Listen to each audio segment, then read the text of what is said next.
Hi there, it's me, Finn. And tonight we're going to talk about something simple, something almost forgotten. You've probably heard a lot about castles, knights, and battles, but have you ever wondered, how did regular people like the villagers actually sleep at night in those times? What did their beds feel like? Who slept where? And how did they deal with the dark, the cold, and the quiet rustling of the world outside their little wooden homes?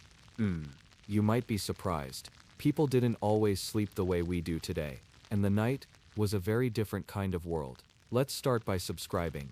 And now let's begin. It's a small village in the year 1326. The air smells faintly of earth and smoke. That's because the cooking fire never really stops burning. Not fully, not in any home. The warmth it gives off is needed all through the night, especially in the cold seasons. The houses are made mostly of timber and wattle. That's strips of wood woven together and covered in clay. A thatched roof above. Some have stone floors, others just packed earth. The warmth doesn't stay in very well. You'll notice that as soon as the sun goes down, a chill starts to creep in, quietly, like it's tiptoeing across the floor. So where do people sleep? Well, most villagers live in what we'd call a one-room house. Just one space. That's where everything happens. Cooking, eating, talking, and yes, sleeping. There's usually a central hearth or fire pit in the middle. The smoke escapes through a hole in the roof, but not all of it. So the air inside is a bit smoky. Not choking, just enough to make your nose twitch a little as you drift off. There's a bed, usually one big one. Sometimes it's more like a wooden frame, with ropes tied across it, holding a mattress stuffed with straw, or feathers, if you're lucky. That mattress is called a palliasse. It's lumpy, uneven, soft in some places, flat in others, but it works. And the bed is raised off the ground. Not for comfort, no. It's to stay away from rats, bugs, and that biting cold that settles along the floor during the night. Now here's something interesting. Most families slept together. That's right. The parents, the children, sometimes even the grandparents, all in one bed, or if the family was larger, on straw mats nearby. And if the family had servants, or workers, they'd sleep in the same room too. Privacy wasn't really a thing. Night clothes weren't common. People usually slept in their shifts, long undergarments made of linen. Thick socks maybe.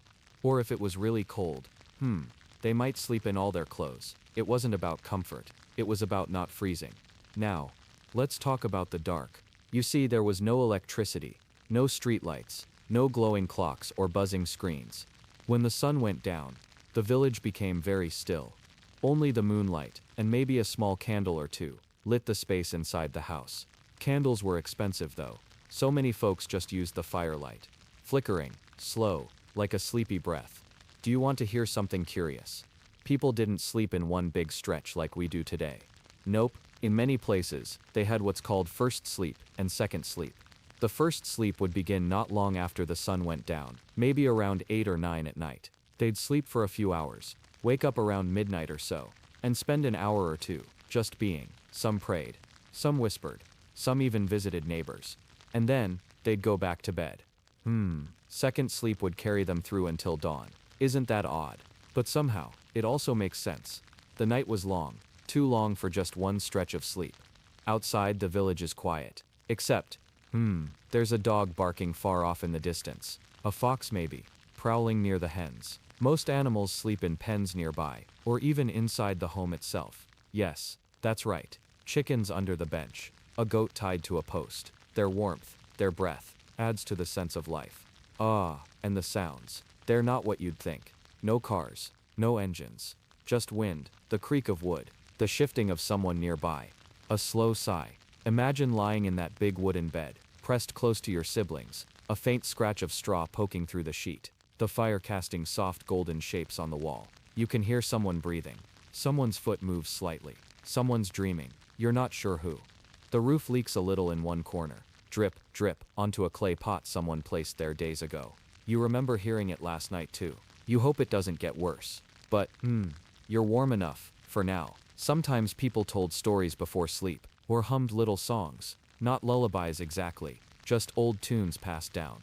Or they'd say their prayers, crossing themselves slowly, whispering into the cold. Children often fell asleep mid-sentence, their heads resting on each other. No pillows, maybe a folded cloth, maybe nothing.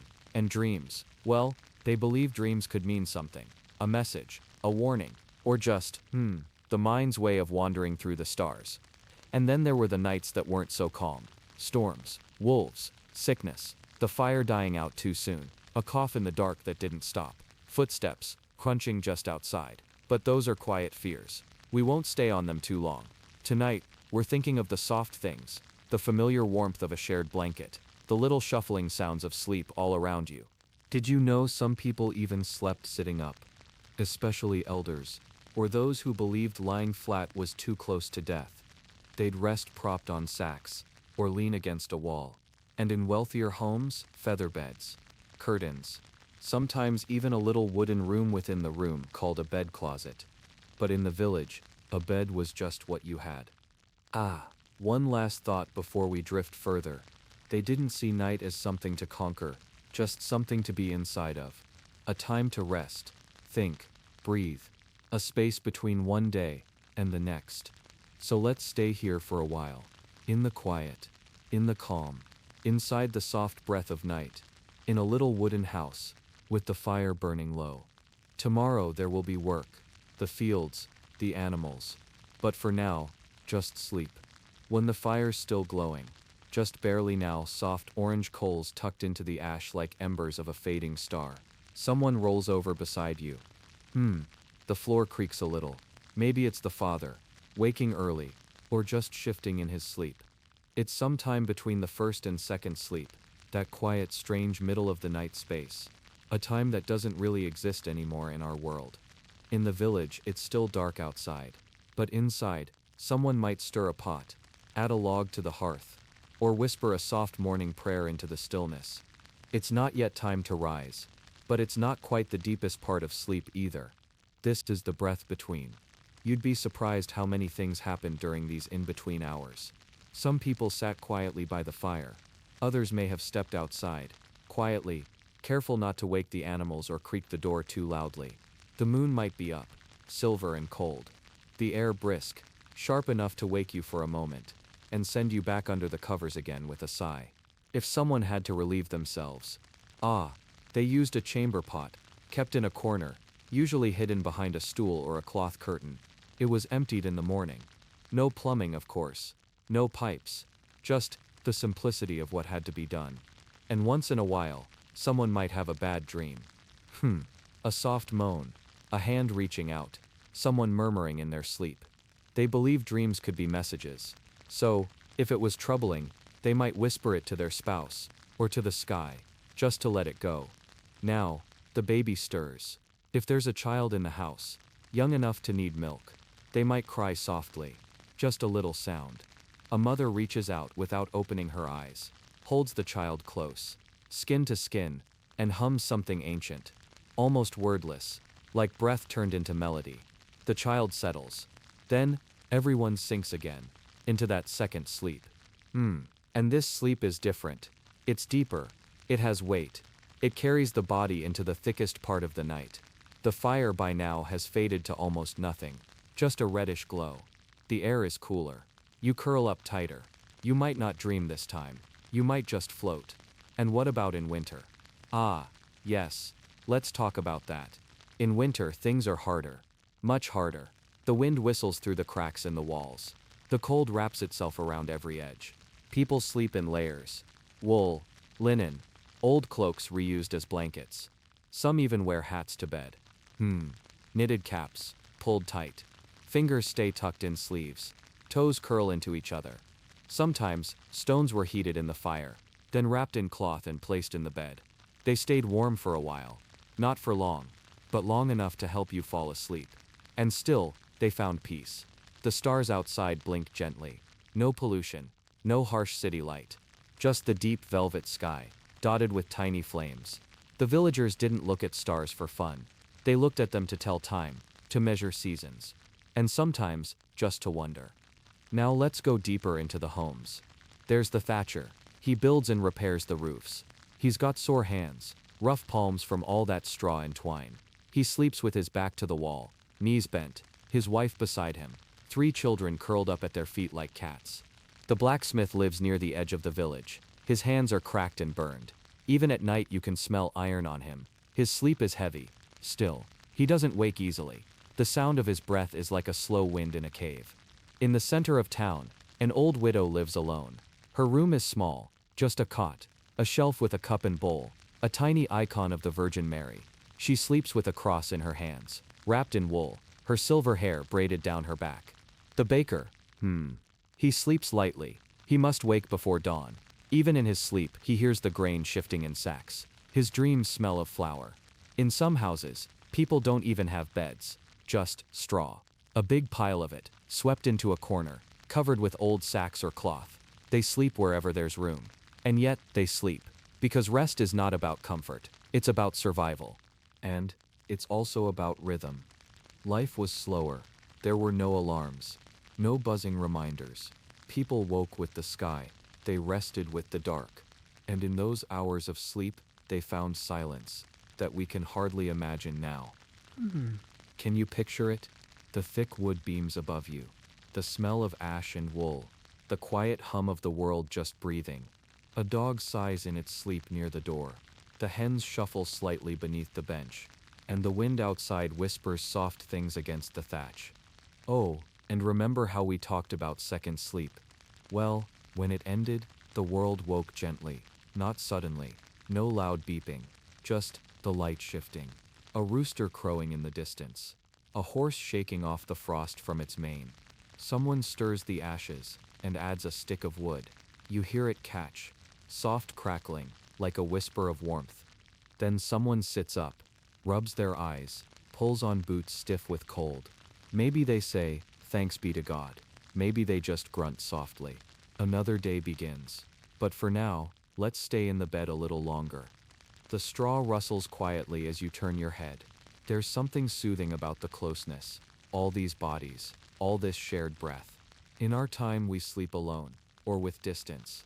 But here, warmth was made by people, by presence. People didn't fear it. They leaned into it. And even in the stillness, there was a rhythm, a nighttime song, not with notes or music, but with tiny human things. A cough, a rustle, a sigh, a child's foot kicking in a dream, a fire popping softly. And outside, the village still sleeps. Even the moon begins to lower itself, slipping behind the trees. And now, you turn slightly. The blanket is heavy.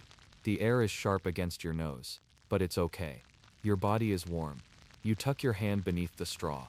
It crunches softly, familiar, and your eyes begin to close again. There is nothing to do now, but rest. Just this moment. Just the fire's last glow. Just the breath beside you. Just the long silence of the sleeping world. The sky is just beginning to pale. A soft silver creeps into the edges of the thatch, cool and silent, like the morning breath of the world itself. But inside, everything is still. The village hasn't quite stirred yet. You're still wrapped in warmth, caught between dream and wakefulness. That space where your limbs feel heavy and light at the same time, where the world hasn't asked anything of you yet. Just be still. That's enough. Now let's look at something we haven't yet. The way the village moved into sleep. Because sleep didn't come all at once. No, it was a process, a ritual. Not written down anywhere, just learned by being. By watching, copying, feeling when it was time. It began with the sun. You see, the moment the sun began to dip low in the sky, things started to change. Shadows grew longer.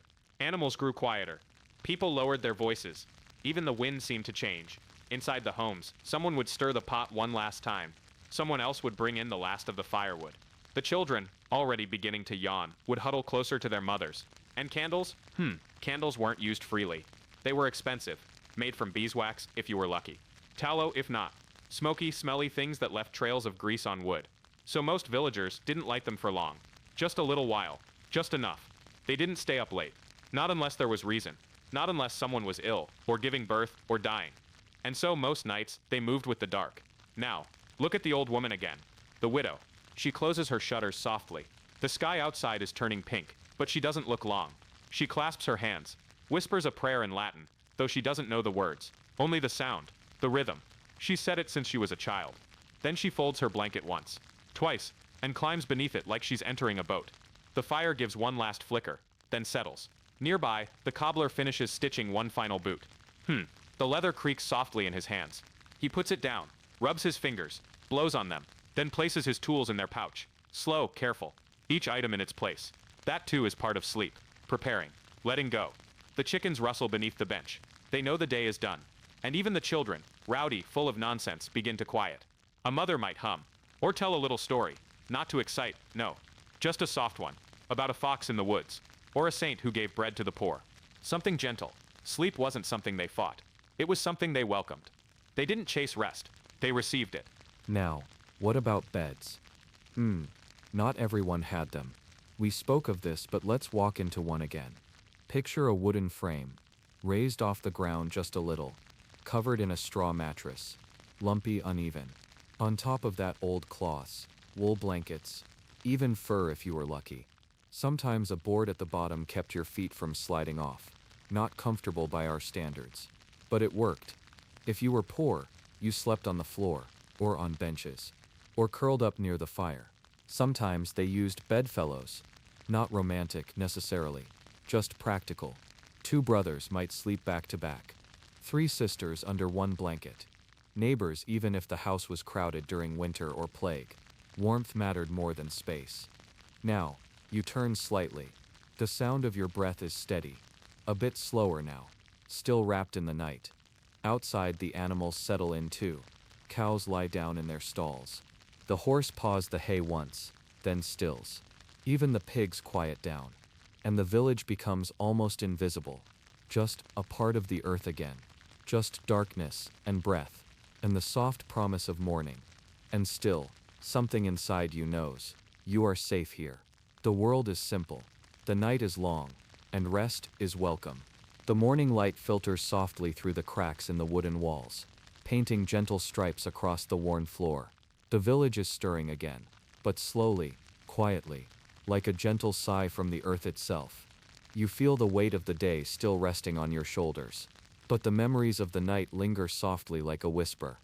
The villagers didn't rush their mornings, not like we do now. The world moved with the sun, yes, but it moved gently. The first task, always, was to tend the fire. You see, the fire was more than warmth. It was life, the heart of the home. So someone, often the eldest daughter, or the wife if she was there, would carefully lift the blackened stones that surrounded the hearth. They would blow softly, coaxing the embers to glow again. Smoke curled upwards, curling like slow-moving dancers. And then the water would be heated. Not in the metal pots we imagine, but often in clay or iron, heavy and dark. This water was for cooking, cleaning, sometimes for a quick wash. The villagers didn't bathe daily. No, that was rare. But washing their hands and faces in cold or warm water was common. Imagine dipping your fingers into that water, the warmth seeping gently, chasing away the chill. Outside, the animals began their day too. The chickens scratched at the earth for worms and seeds. The pigs snuffled in their pens, noses damp from the cool morning mist. The cows waited patiently, lowing softly for their milking. And then there was the bread. Baking bread was a sacred chore. If you lived near the village oven, you'd hear the crackle of flames, the smell of baking bread weaving through the air like a soft invitation. The oven was a large stone structure, hot and heavy. Across the lane, there's an older woman. She lives alone now. Her children moved to the nearby manor to serve, and her husband, well, he sleeps now in the quiet graveyard beyond the church. She often wakes in the night, not because of fear or hunger, but simply out of habit. She lights a candle, sits, stares into the flame, then wraps a shawl around her shoulders and rocks slowly in her wooden chair. Back and forth, back and forth. She's not afraid of the night. She respects it. To her it's a time for memory. She whispers names to the shadows, and then once more she lays down, back into the straw-filled mattress, her cat curled at her feet. The mattress. Let's talk about that for a moment. Most villagers didn't sleep on beds the way we imagine them now. They slept on wooden platforms, covered with sacks filled with straw, reeds, or even dried moss. Some families stuffed them with hay. If they were lucky, soft and fragrant. They would change the stuffing with the seasons, more often in spring and autumn, when insects were more common. No springs, no feathers, just what nature provided. And yet, they rested, because rest wasn't about comfort. It was about survival. The body needed it. and so it took it. No fuss. The straw crunched softly under their weight. The blanket, if they had one, was woven thick, maybe even patched with bits of fur. There was little privacy, no doors separating sleepers. Families slept side by side, parents with children, sometimes even neighbors during cold months. Imagine that, a long room, one low fire, 3, maybe 4 people wrapped in cloaks, lying close. The baby fusses quietly. The mother hums, the father shifts, his arm over the child. Then stillness again. And breath, just breath. Now let's peek into a different kind of house. The Reeves home. Yes, the village Reeve, kind of like the local mayor, responsible for collecting taxes, managing work crews, keeping things in order. His home is slightly larger. He has his own room, even a wooden bed frame, stuffed mattress, woolen blanket, a small chest with linens. But even so, he wakes in the night. You see, he keeps the records, and sometimes his mind spins with numbers and names. Who owes what? Who worked where? So he gets up, walks the floorboards, listens to the wind scratching at the shutters. Sometimes he writes, sometimes he just watches the fire flicker low in the hearth. Sleep returns when it wants, not when he calls it. And then there's the village priest. His room is cold, stone walls, a small wooden cross above the bed. He sleeps with his hands folded on his chest, as though in prayer even in his dreams. Sometimes he wakes from dreams of angels, or of judgment, but mostly, he sleeps quietly. Simple robes, straw mattress, one candle at the window, and a bell beside his head in case someone knocks in the night, for confession, for prayer, or when someone dies. Hos. Sometimes the night isn't about dreams or warmth. It's about mourning, about farewell. And in those hours, the village moves differently. Soft steps, quiet sobs. The priest's candle stays lit until morning. He doesn't complain. This too is his role, to carry the night for others. Now back outside, where the stars are fading. The sky softens, and the village begins to stretch its limbs again. One by one, fire rekindled, water fetched, bread sliced. Another day begins. But the memory of the night, of how they slept, and why, and with whom, lingers. You can feel it in the air, like the last note of a lullaby, still echoing. And maybe, you can still hear it too. Sleep, even when it's done, leaves something behind. A hush, a breath, a quiet that follows you, gently, into the light. So stay here just a little longer. Let the calm wrap around you, like a blanket of time. No need to rise yet. The fire's still warm, and the world, still slow, still soft, still waiting. You're safe, you're here, you're resting, just like them, just like always. The village night has passed again. And now, the early light casts soft shadows through the low windows. You feel the weight of sleep still clinging gently to your eyelids, like a fine mist settling over a quiet pond. Let's return to the heart of the village, the communal barn, where the animals are kept safe through the night. Imagine the gentle sounds there, the low grunts of pigs nestled in straw, the soft clucking of hens settling down, the slow breathing of cows, calm and steady, the smell of hay, mixed with earth, and the faint scent of smoke from the hearths nearby. It's a comforting smell, a scent of life carrying on through every season. The villagers trusted the barn to protect their livelihoods. No fences like today, but thick wooden walls, sometimes with a small window shuttered to keep out the cold winds. And you know the barn was not just for animals. Sometimes during harsh winters, villagers would shelter their chickens or smaller animals inside the house itself. It was crowded and smelly, yes, but the warmth helped animals survive, and so the people endured. Outside, the path to the village well was already in use. The well was a place of meeting, a place of quiet conversation. Villagers would carry their wooden buckets, some filled with rope and leather loops, dipping slowly into the cold, dark water below. The sound of water dripping, a soft plop into the bucket, was a gentle rhythm in the morning air. Now, let's speak about the night itself once more. Medieval nights were long, much longer than ours today, because the villagers relied on the sun, and so they went to sleep early, often shortly after sunset. No electric lights, only candles or oil lamps, and those were precious. Burning them too long was expensive and wasteful. So when the candle burned low, many would simply go to bed. The darkness became a companion, not a foe. Don't forget, the sky would have been clear in many places, no city lights to drown out the stars. So the night sky was a blanket of twinkling lights, calm, endless and deep. Villagers might have looked up and found comfort in the constellations. Maybe they told stories about those stars, stories that lulled them softly into sleep. And then there's the matter of the household chores before bed. it was common to see the mother or eldest daughter sweeping the floor, arranging the hearth tools, making sure everything was in its place before nightfall. Order brought calm.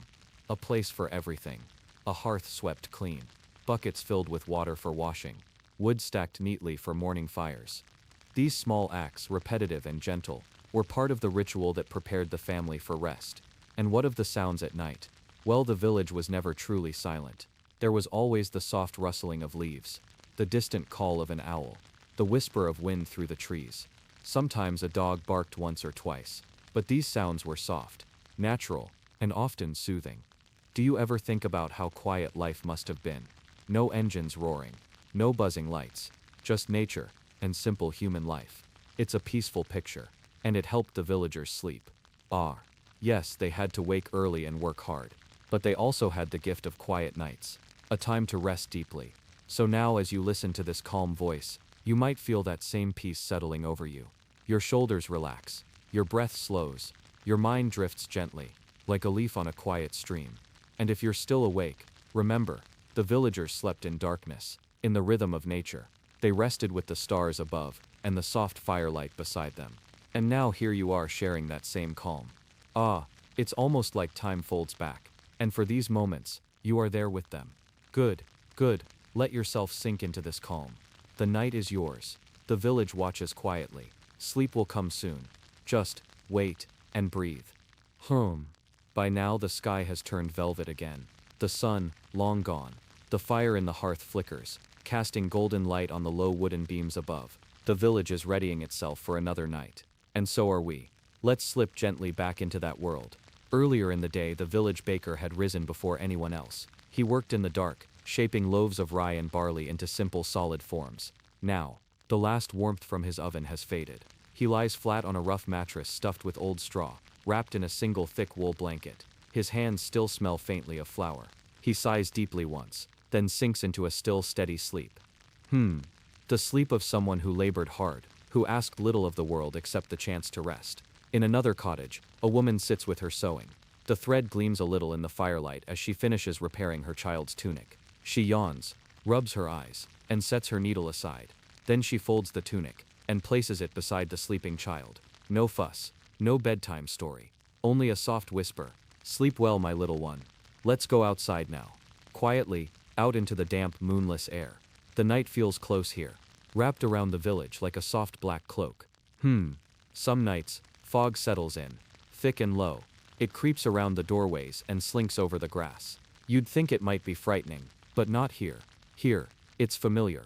It moves slowly, like sleep, like time.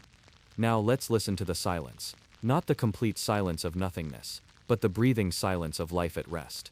The animals in their pens, the coals settling in the hearth, the slow turning of a wooden wheel far away, powered by a gentle stream. All of it, soft, soothing. And yes, there were fears, even in sleep. The villagers spoke often of dreams. They believed that dreams could be messages, signs from saints, warnings from beyond, or sometimes, nothing at all. A farmer might wake and mutter about a dream of wolves. The priest might nod and say, "It is only the mind remembering." But others might burn a bit of dried rosemary in the hearth, just in case. Dreams weren't just dreams. They were part of the night, just as real as the cold wind, or the sound of mice beneath the floorboards. The wise women, the old ones with their bundles of herbs and their knowing eyes, they had stories for every kind of dream. Dreams of fire meant news from afar. Dreams of water meant a child would fall ill. But they never said this to frighten, only to prepare, to keep people aware, connected to something older than even the village itself. And there were other beliefs too. Soft whispered things. Some families left a crust of bread on the windowsill at night. For spirits, they said. Just a gesture. A kind one. The bread was always gone by morning, whether taken by a fox or just the wind. The night wasn't an enemy. It was a visitor. You gave it small kindnesses. You let it pass gently through your home. And in return you slept. Now, let's step into a weaver's cottage. The room is warm. The loom sits silent now, covered with a bit of linen. She worked on it all day, weaving stripes of deep brown and dull gold. Now, her hands rest in her lap. She sits on a low stool, sipping something warm from a carved wooden cup. A tisane made from chamomile, perhaps, or dried mint. She drinks slowly, eyes half closed, Then she lifts herself creaking knees, a slow breath, and she walks to her pallet, where her 2 daughters are already dreaming. She joins them. 3 shapes beneath one blanket. Stillness, peace. Outside the stars are clear again. The village sleeps beneath them, like it always has, like it always will. In the same soft rhythm, in the same quiet story. And even now, you're there too, not as a stranger, but as someone resting in the old silence. Someone watching the embers fade, and feeling the same slow pull toward rest. This part of the night, it's gentle. The world holds its breath. And you float through it. Like mist, like thought, like the hush that follows a song. Ah, sleep wasn't always easy. Some nights were too cold, some minds too full. But the villagers had their ways. They'd press warm stones at the foot of the bed, wrap dried lavender in cloth, and hang it by the window, braid little cords and tie them around their wrists. For luck, for peace, for dreams that didn't bite. Simple things, but they mattered. Because sleep wasn't just a pause, it was a return. To silence, to stillness, to something older than even words. So here you are again, wandering gently through the night. A guest in a place where sleep is sacred. Nothing presses on you now. Not time, not sound, only breath, and warmth, and quiet. Sleep well. If not yet, then soon. The village is waiting, and there's always a place for you, near the fire. Ah, we're back again. The village hasn't changed. Not really. It waits for you, just as it did yesterday. The night air is cool again, brushing your skin like soft linen. And the stars, they stretch across the sky in a sleepy hush, like silver dust tossed across ink. You feel it, don't you? That quiet, that calm, like stepping into a memory you never knew you had. Now, let's go inside the cottage of the miller. A little home, closer to the stream. The miller's work is never light, grinding grain from sunup to sundown. It's loud work, dusty too. But at night, it's different. All is silent now. No wooden wheel turning, no sacks to lift. The miller sits cross-legged on his floor, beside a plate of lentils and soft bread. He eats slowly, methodically, without talking. Sometimes he eats alone. Other times, his youngest daughter sits nearby, half asleep, watching the fire shadows move across the beams above. After the meal, there is no rush. No one shouts bedtime. He simply stands, wipes his hands, and carries a bucket of water to the corner of the cottage. He pours a little over his face and hands. The water is cold, always, but it wakes him, or maybe, clears the dust of the day. And when he finally lies down, stretched flat on his back, arms behind his head, he lets out a long, quiet sigh. Not of sadness, just release. Sleep for the miller is like grain for the grindstone. It keeps everything turning. Ah, let's walk down a narrow dirt path now. The one that leads to the village edge, where the woods begin. Some villagers feared the edge. The dark trees with their long shadows, the sounds that whispered through the leaves. But others, they found peace there. The hunter, for example, would often rest just beneath the outermost tree. Not asleep, not always, but still. He listened to the owls, to the wolves in the distance. He felt the pulse of the night. And sometimes, he would nap there, wrapped in his cloak, with one eye open, not out of fear, but respect. He knew the woods well. He trusted them. And they, in return, let him be. Now, let's step back into the heart of the village. Tonight, the old carpenter is dreaming. His bed is hard, made of thick planks, with only a thin sheet of wool atop it. But he doesn't mind. In his dream, he's carving a cradle for a newborn child. The wood is smooth, the knife moves easily, and the sound, that quiet rhythmic scraping, is oddly comforting. He smiles in his sleep, because in his dream, there is peace. Just wood, and time, and love. Ah, yes. They all dreamed. The villagers. Each one. Some of rain, some of stars, some of days long gone. But many dreams, maybe most, were of ordinary things. Of lighting fires, of baking bread, of weaving thread. Dreams where life moved slowly, like it did when awake. And maybe that's why their sleep was so deep. Because nothing chased them. No rush, no noise, just life, unfolding again and again, even in dreams. Now let's speak of the homes again. Not their walls. No, not this time. Let's talk about what was under them. The earth. Packed tight, cold and damp. It held the smell of roots and years. Many homes had dirt floors, swept clean every day with bundles of straw. Some had rushes, dry plants laid over the ground, changed once a week. These rushes soaked up spills, muffled footsteps, and gave the room a faint grassy scent. You see, even the floor helped people sleep. It felt grounded, natural, a reminder that beneath all things, there is earth, and that earth, like sleep, holds us softly and without demand. Oh, let's go visit the shepherd. Yes, him. He's not home tonight. No, he's out in the hills, lying beside his flock under the stars, wrapped in his cloak, back pressed to a stone warmed by the sun earlier. There's no pillow, no blanket, only sheep and sky. But still, he sleeps, because the wind speaks in the grass, and the stars blink gently overhead, and the world, even here, is kind. Might. But still, he sleeps, because the wind speaks in the grass, and the stars blink gently overhead, and the world, even here, is kind. Back in the village, a grandmother whispers an old rhyme before sleep. Something her grandmother told her. It has no meaning now, just soft syllables, old words, and the memory of comfort. Her grandchildren lie beside her, eyes half-lidded, barely listening, but they hear the rhythm, and that's enough. Sleep is not always easy. Sometimes the cold bites deeper than expected. Sometimes the wind howls down the chimney and pulls at the roof like a hungry beast. On such nights, families huddle close. They press together under blankets. They breathe in the same rhythm. They whisper stories, or not at all. They wait, because even the worst nights pass, and the dawn always comes. You might be wondering, did they have beds like we do? Ah, not quite. Some had low wooden frames, with ropes stretched across like a net. Over that, a cloth sack filled with straw, or wool, or if they were lucky, feathers. Others slept right on the floor, on thick rugs or folded cloaks, and some, on benches near the fire. It wasn't about comfort, it was about warmth, safety, rest, and always, always the fire. Even if it was just embers, it gave light and life. A hearth that went cold meant a house that could freeze, so the last person to bed always checked it, maybe added one last log, maybe whispered a prayer, or maybe just watched the flames for a moment, thinking of nothing at all.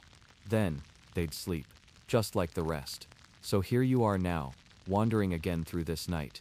Not lost, not cold, just here, wrapped in the rhythm of it all.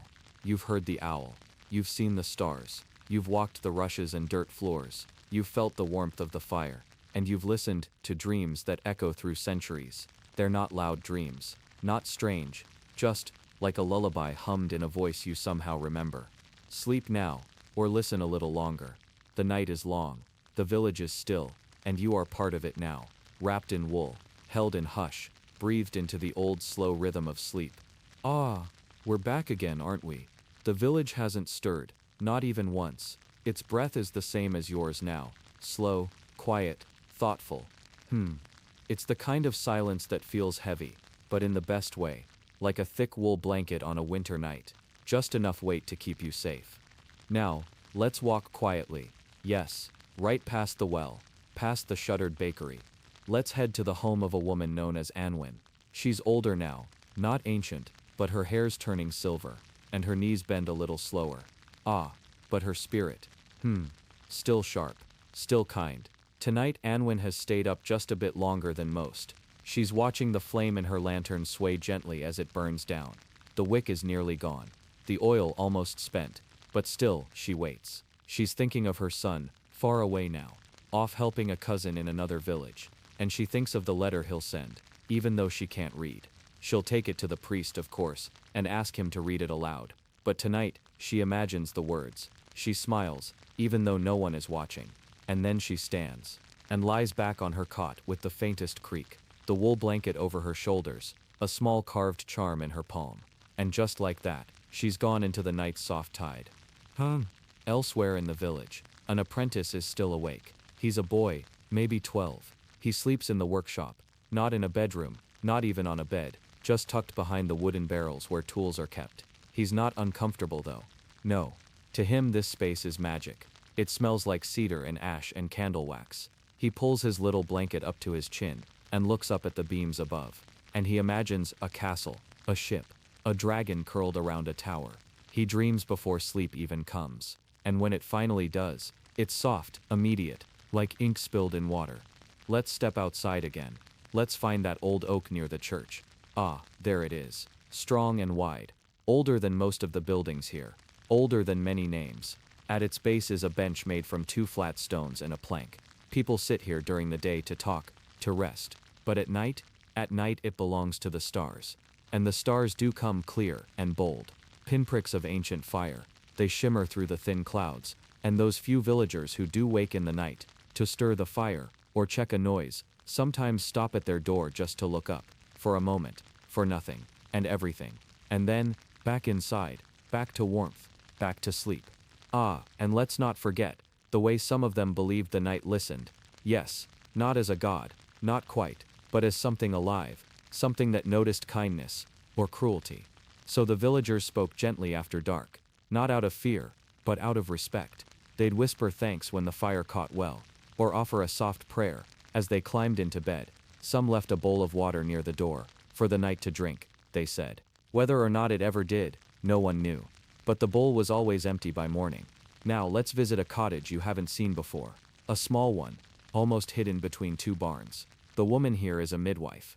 And tonight she's just returned from helping deliver a baby. She's tired, bone tired, but happy.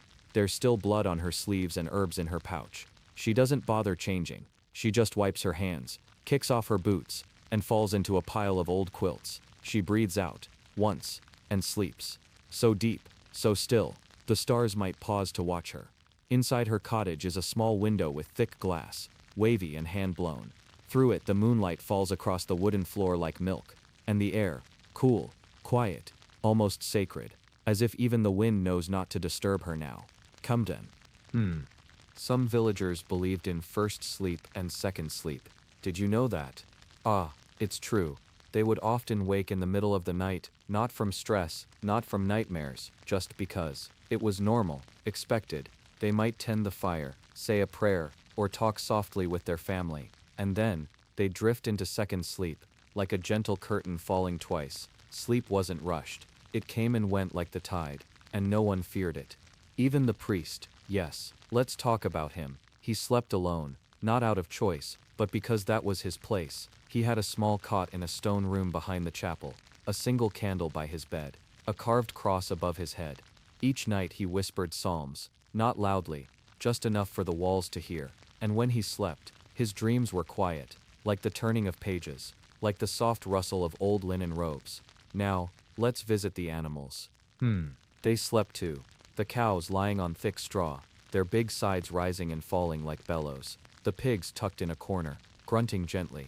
Even the chickens, heads tucked under wings, perched high in the beams, and in the quiet of it all, a cat pads silently across the hay, not hunting, not prowling, just moving, because the night invites her to.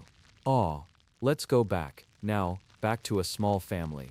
A man, a woman, 2 children, all in one bed, not for lack of space, but for warmth, for love. The man stirs slightly, turns toward the wall. The woman breathes out, her hand resting gently on her son's back. The daughter mumbles something, deep in a dream. A bird maybe, or the sun, or just a smile.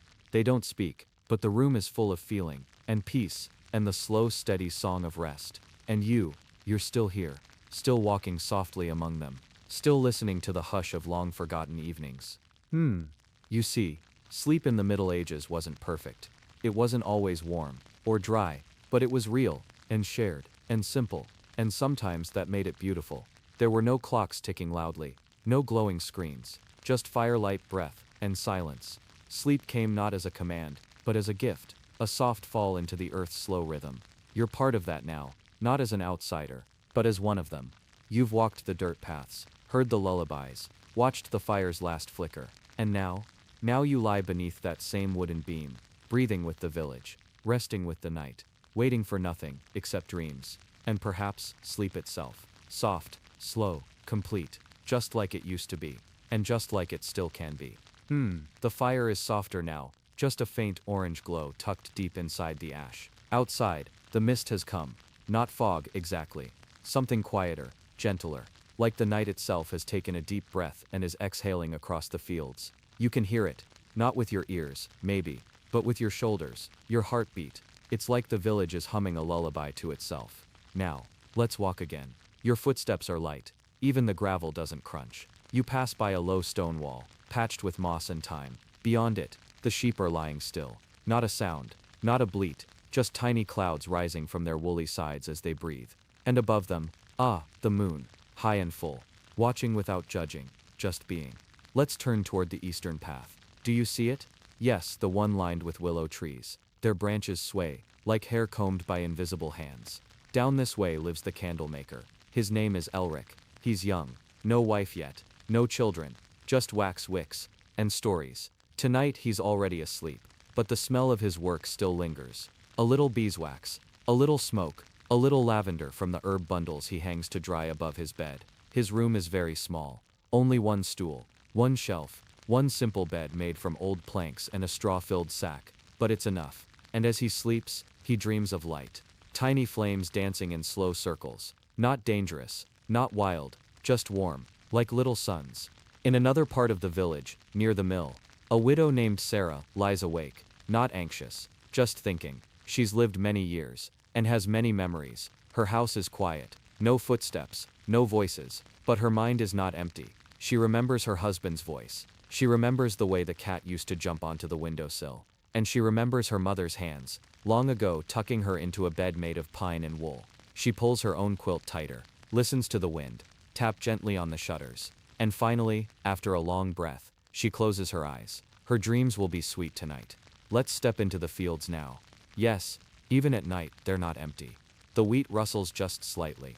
A fox moves silently through the underbrush. And somewhere, an owl hoots once. Then again, a lullaby with wings. Just 2 notes, but enough to calm even the most tangled thoughts. Did you know? Some villagers believed that sleep could carry messages, that dreams were small boats, drifting from one mind to another. They thought that if you dreamed of someone you hadn't seen in years, it meant they were thinking of you too. That your thoughts had met in the space between stars. What a soft idea, isn't it? A dreamy kind of kindness. Back in the village, 2 children have stirred. They share a bed made of old rope and stuffed cloth. One of them whispers, "Did you hear that?" The other doesn't answer. Too tired, too warm. The first child listens a bit longer, then pulls the blanket up over her chin, and closes her eyes again. Not afraid, just curious. Curiosity is like a small candle, too. It doesn't burn. It glows, and it fades gently when sleep comes. There's a dog, too, old, with a gray muzzle. He lies near the fire in the baker's house. His paws twitch every so often. Maybe he's chasing something in his sleep, or maybe just remembering. He was a pup once, after all. When the baker was a young man, before his hands were stiff, before the flour turned his eyebrows white, and they grew old together. One loaf, one walk, one dream at a time. Tonight, both sleep deep. In the loft above the stable, a girl named Lynn is writing. Just a few lines. On a scrap of parchment she borrowed from her uncle. She writes by candlelight, her feet tucked under a wool shawl. She's not supposed to be awake. But sometimes, stories come at night. She writes about a bird who sings to the moon, and a mouse who builds a castle out of leaves, and a girl who sleeps under stars made of sugar. She knows it's silly, but she smiles anyway. And when her eyes grow heavy, she puts the parchment under her pillow, blows out the candle, and drifts into the story herself. And now, let's take a moment to sit, on a stone, by the well, still warm from the day's sun. You feel it? That quiet? That weightless hush? It's like the village is holding its breath, not in fear, but in perfect, still peace. Even the trees have stopped rustling. Even the night has closed its eyes. Let's look toward the stream. It's narrow, soft, moving slowly over smooth stones. Sometimes, someone from the village gets up before dawn and walks there barefoot, just to feel it, just to remind themselves the world still moves, even in sleep. They dip their fingers in, whisper a thought to the water, then go home and sleep again, as if the water promised to carry that thought somewhere kind. Back in one small home, a man talks to the night. He doesn't know anyone hears him, but he talks anyway. He says, "Thank you for the good weather today." He says, "I hope my wife's cough gets better." He says, "I miss my brother." And then, he doesn't say anything else. He just looks at the fire, and listens to its soft hiss and crackle, and then, lays down. Not with a heavy heart, just a full one. And that's the rhythm, isn't it, of this little village. Not loud, not quick, just steady, safe, and slow. There are no clocks, no ringing bells after sunset, just the quiet of thought, and the softness of blankets, and the warmth of others breathing beside you. Even when you're alone, you're not really alone, because the night holds everyone the same way, like a great gentle hand, carrying each sleeper through the hours. So many lives, so many dreams, some sleeping curled up like cats, some sprawled like stars, some halfway between waking and drifting, all of them wrapped in the same deep silence. The kind you feel in your chest, not just in your ears. And you're part of that now too. Not just watching, but resting. You walk these darkened paths so gently now. You don't even leave footprints. You float, from memory to memory, from home to home, carrying nothing but calm, and leaving behind even more. This night is long, but in the softest, kindest way. A cradle made of time, a lullaby with no words, a blanket without seams. You can stay here, as long as you want. Sleep is always welcome, and the village will wait for you. Always. Something shifts. Not loudly, not suddenly, just the quiet settling of night becoming even quieter. Like the stars leaning in a little closer. You're walking again, but now, your pace is slower, almost like you're gliding. The air smells faintly of wood smoke, apples. You pass by a closed door, and hear a soft murmur. A lullaby, a prayer, or maybe, just someone talking in their sleep. The walls of the cottage are made of rough timber and straw, but inside, it's soft, always soft. In this house, a midwife is resting. Her name is Milda. She's wrapped in a thick blanket, her feet tucked up, her hands folded over her chest. She's tired. Today she helped bring a baby into the world. In a small cottage near the fields. It was a quiet birth. Candlelight. Steam. Soft whispers. She doesn't remember falling asleep, just remembers the weight of a baby in her arms, and the slow rise and fall of a mother's breathing. Now her dreams are full of hush and light, and tiny fingers. No words, just the calm, wide silence that follows something beautiful. Farther down the road, in a low cottage with herbs drying under the roof, lives Tommen, the healer. He doesn't sleep easily. His body is older than he'd like, and his bones tell him stories he doesn't want to hear. But tonight, he made tea from poppy and mint, and his breathing is even, slow, like a tide going out. His cat, small and striped, lies on his chest. Its purr is barely audible, but steady, like the hum of the earth. Tommen is dreaming of fields, endless, golden, not to a voice, but to the wind. It moves gently through the trees, through the haylofts, through the cracks in old shutters, and it never rushes. It's a storyteller without a tongue. And tonight, it tells of stars, of things far away, but always watching, of rest, as something sacred, of time, folding itself like cloth. Let's walk past the barn. Its beams creak in the cool air. Inside, the animals sleep. Cows breathe slow clouds. Chickens coo softly, heads tucked under wings. A pig snores. Yes, pigs snore, in little puffs, not like people, more like the sound of a wooden drawer closing gently. Even the mice sleep here, tucked in holes no one else can see. All breathing, all safe. The night takes care of everything, even the smallest creatures. In a house near the orchard, a woman lights a candle. Very late, she had a dream of her brother, who moved to another village years ago. In the dream, he handed her a cup of honeyed milk and said, "It's going to snow soon." She didn't speak in the dream, just held the cup and watched it steam. Now, sitting in her little kitchen, she pours herself real milk from a clay jug, warms it over the hearth, adds a spoon of honey, and drinks it slowly. She doesn't know why the dream came, but it made her smile. So she lets it stay a while, like an old friend. Outside again, the frost has begun to kiss the grass. Tiny glimmers, like stars fallen down to rest on the earth. You step carefully, not to disturb them. Each blade sparkles. Each stone glows with a soft glaze. It's as if the village is being wrapped in silver threads. But not cold ones, just quiet ones. Do you hear the bell? Just once. Far away. A bell tower on the hill. The monks ring it once during the night, to remind the world they are still praying, even in sleep, even in silence. The bell fades quickly, but leaves behind a hush that feels full, instead of empty.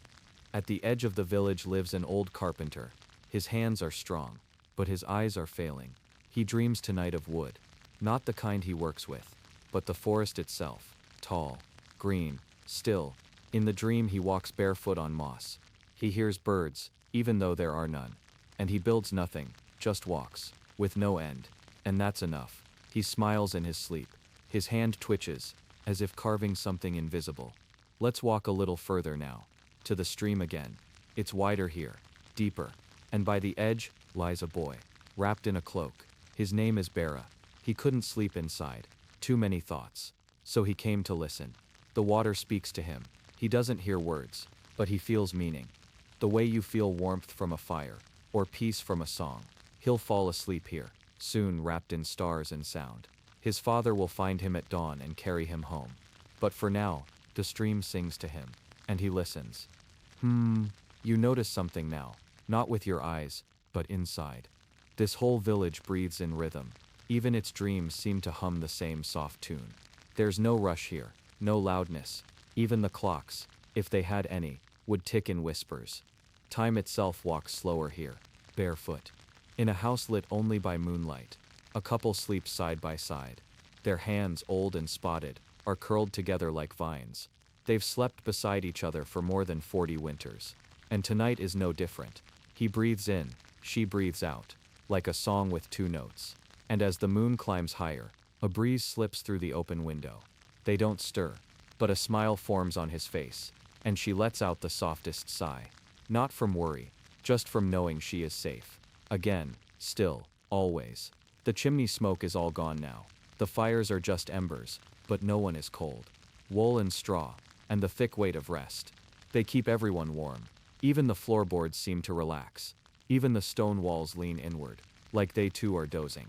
The entire village is a cradle, and the sky is a blanket. And you're floating between them. Not asleep yet, but not quite awake either, just drifting.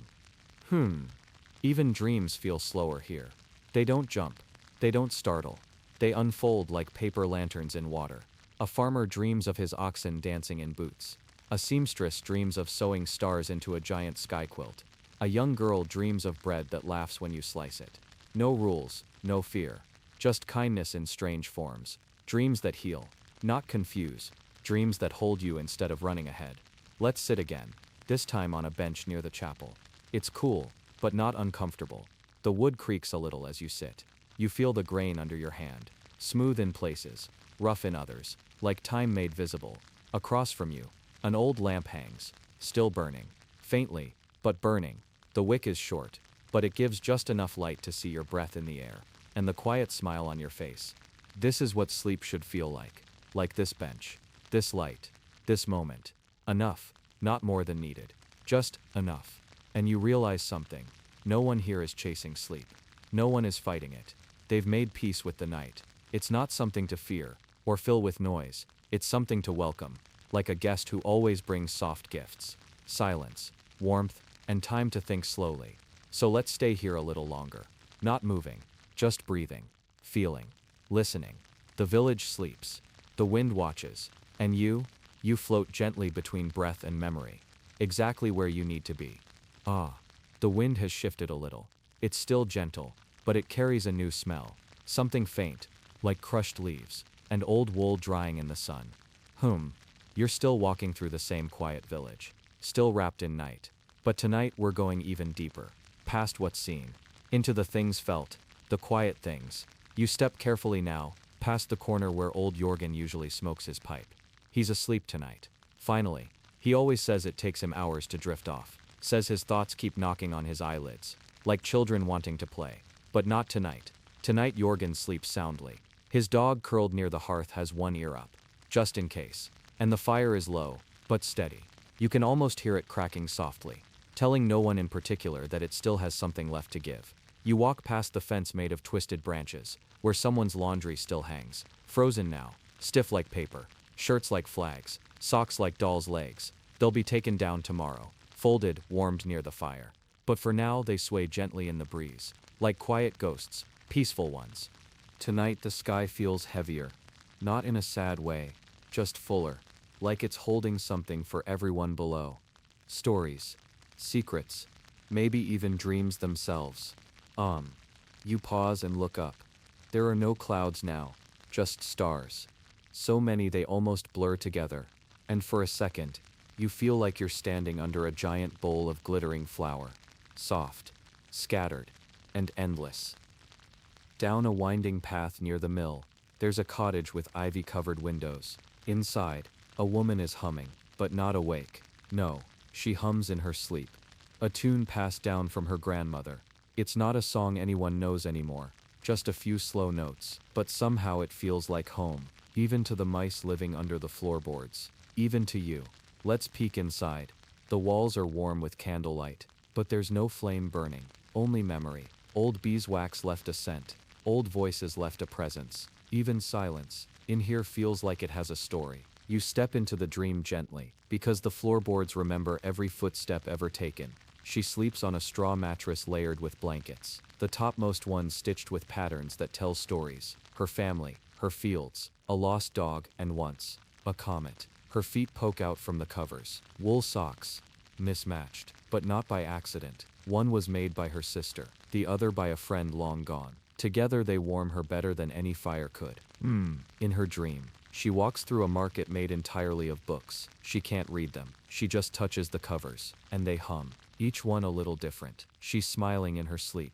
Across the path, the mill itself is resting too, its great wooden wheel frozen in place, but not stuck. Just still. The water has slowed to a soft trickle. No rush tonight. Even the river wants to rest. The miller sleeps in a loft above the grain, wrapped in linen and hay, with a bell tied loosely to his ankle, in case of mice. But tonight, no mice stir. They sleep too. Inside sacks of barley, in little hollows of spilled wheat. The entire building is a cradle, a house of sighs and stored dreams. Let's step outside again.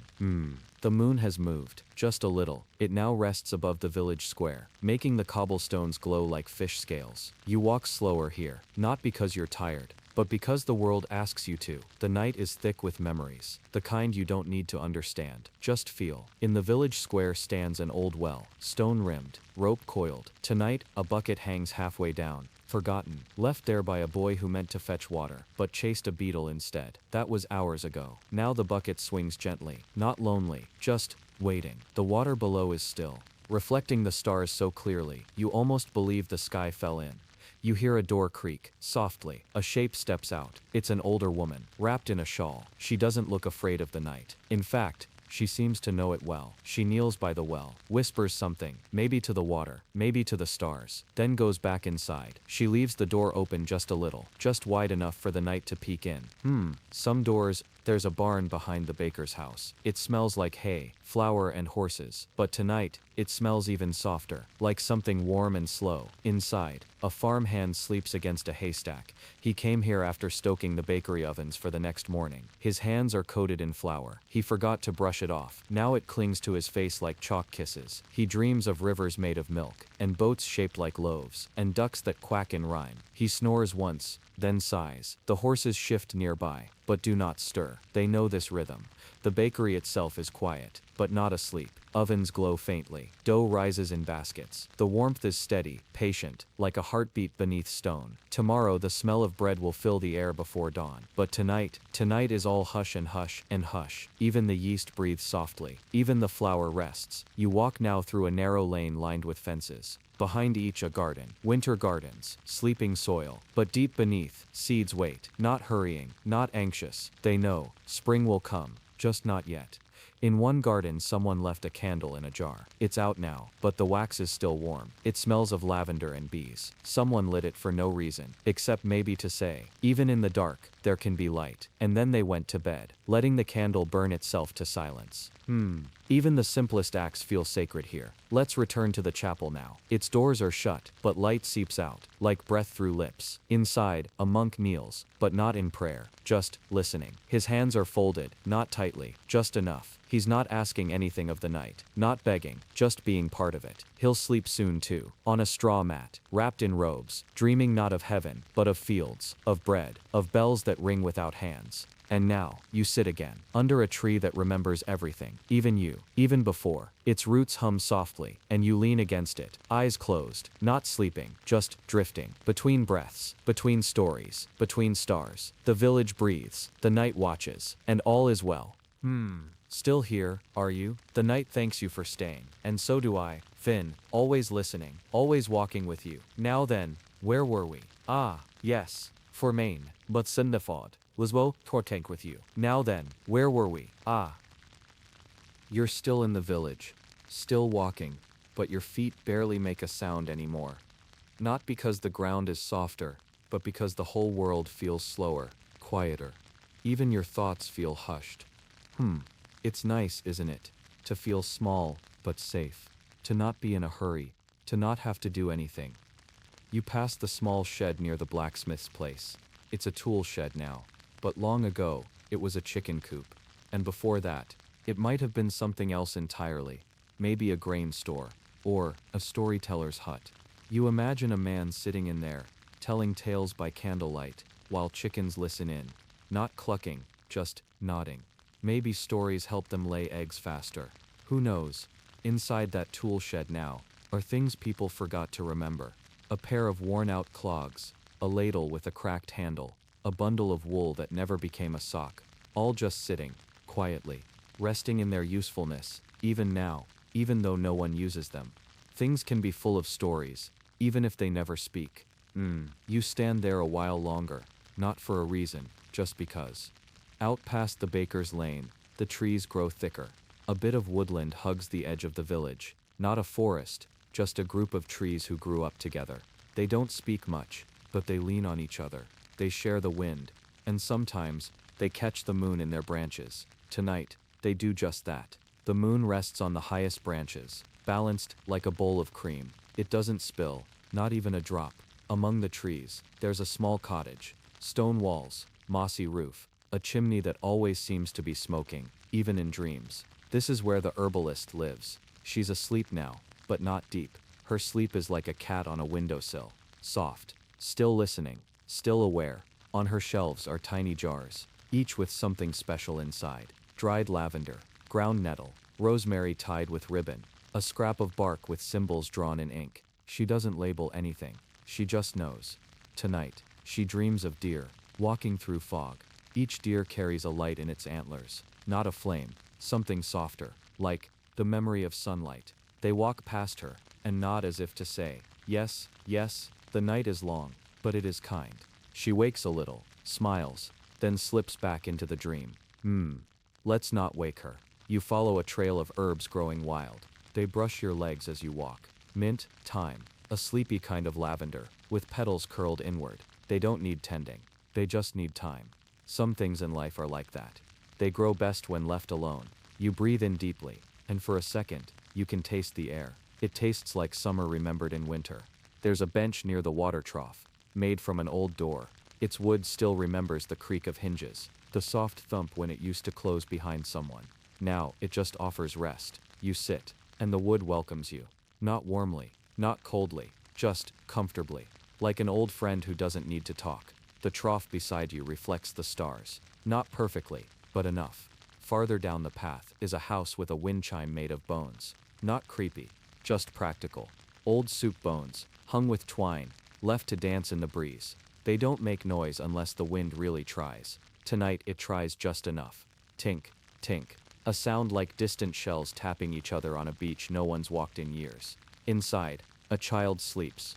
The bones are her lullaby. She sleeps in a loft above the kitchen, where the coals still glow faintly. Her blanket is patched, each square a different color. Each patch sewn by someone who loved her. Even the clumsy stitches from her cousin. Even the perfect ones from her grandmother. She dreams of walking on clouds, but not sky clouds. Big fluffy clouds made of goat wool. They smell faintly of sun-dried grass. She walks barefoot. The clouds never end. She laughs once in her sleep, then sighs. The family goat is asleep outside, curled in a hollow of straw. Its breathing is slow, peaceful. It twitches once, dreaming, maybe, of finding a field of clover where nothing ever ends. Even animals dream, especially the ones who feel loved. Past the goat pen is a small hill, with nothing on it but moss, and a single tree stump. No one remembers the tree anymore, but the stump remembers the people who sat on it. The lovers, the lonely ones, the children who played drum beats on it, the elders who leaned on it to stretch their backs. Even now it holds a shape, a place for sitting. You rest there now, and feel the story of the stump enter you. Not as words, but as warmth. In the distance, an owl calls, just once, then silence again. Owls are wise, but not in the way people think. They just see clearly, when others cannot. That's a kind of wisdom too. Tonight the owl does not hunt. She just watches. From her perch above the old granary. Her head tilts once, then settles. Even the feathers seem to sleep. There's a cat on a roof nearby. One paw dangles lazily off the edge. Its eyes are half closed, but make no mistake, it sees everything. Even you. It doesn't mind. You're part of the night now. Part of the softness. The slow turning. The breathing. The dreaming. The unhurried remembering. Fong. Now you find yourself at the edge of the village, where the path becomes less certain. Grass grows over the stones. No one walks this way much anymore, but someone did once. And the earth remembers. The air is cooler here. Not cold, just more awake. You follow the path anyway, even though it's unclear. Not to go anywhere, but to listen. To listen to where silence lives. You reach a stone circle, old, cracked, half forgotten. It's not sacred, or maybe it is. But not because of magic, because of presence, because of time. You sit on one of the stones, run your fingers over its surface. Rough, smooth, old carvings worn nearly invisible. Someone once thought this stone was important, and maybe it still is. You lean back, let the stone hold your weight. It doesn't move, it never does. That's its gift, stillness. You close your eyes, let your breath match the wind. Slow, then slower. Everything is still, but nothing is stuck. The night flows, like water through roots, like light through closed eyelids, like songs without words. The village rests, the moon nods, and you are exactly where you need to be. No louder, no faster, no brighter, just here. And that is enough. Hello again. You made it. Still here with me, still walking softly through the sleeping village. We're far from the beginning now, but not at the end either, just in that perfect middle, where the world moves slowly, like syrup from a wooden spoon, like clouds drifting over a quiet field, like breath in the chest of someone just beginning to dream. The sky hasn't changed much, still dark, still wide, but it feels closer tonight, like it's pressing down gently, tucking you in. Even the stars are quieter. Maybe they're listening. Maybe they always were. You step past the edge of the village and find a footpath, one that's nearly hidden by tall grass and time. But your feet know where to go, because you're not walking with your body anymore. You're walking with memory, with stillness, with the softness of forgotten things.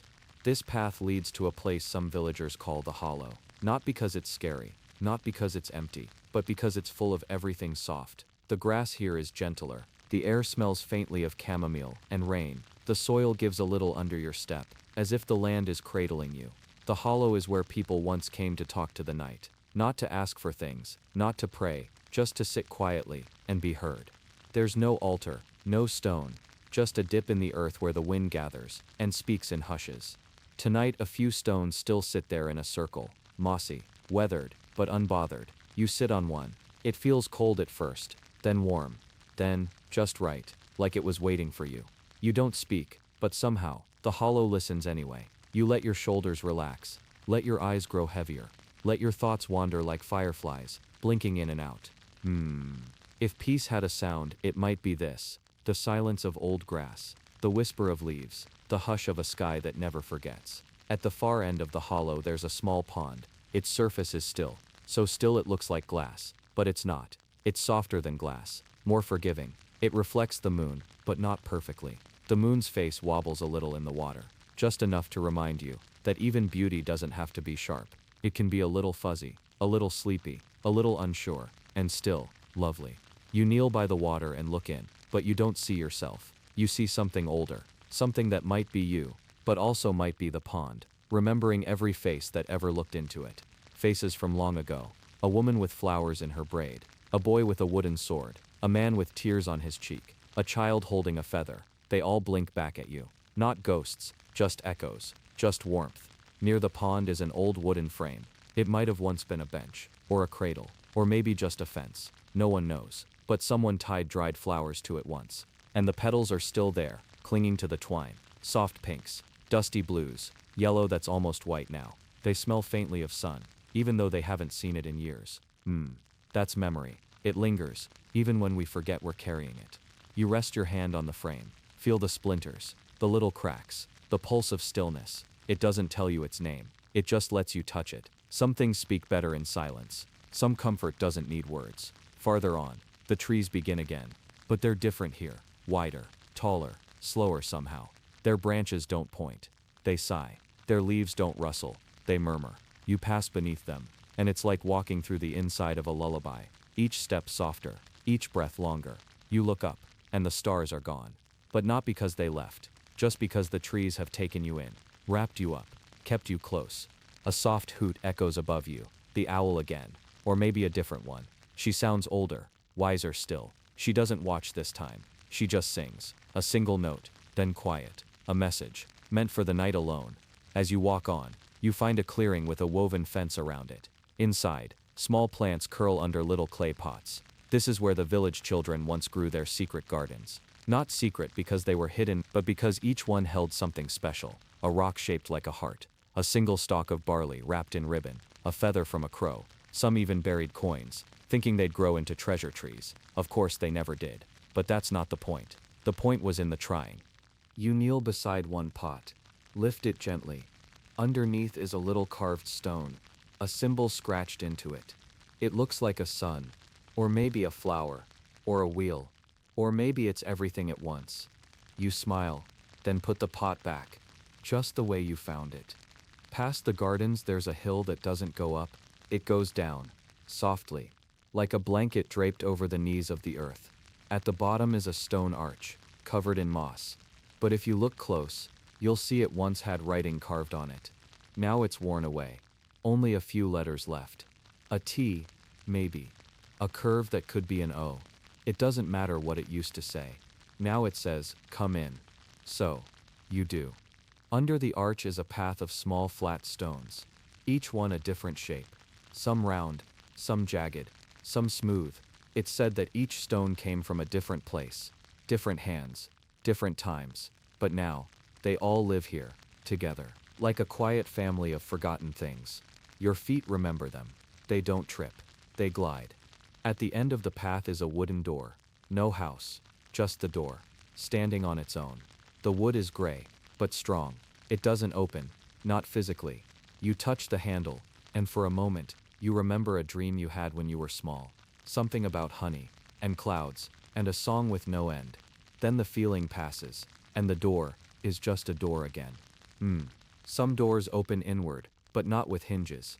You sit beside the door, back against the soft grass, and the world grows very still. Not dead, just resting. You let your eyes close. Just a little. The breeze brushes your cheek, and you imagine it has hands. Gentle ones. Hands that tuck in corners. Smooth the wrinkles from thought. Braid your hair with light. Hands that don't ask questions. Just hold.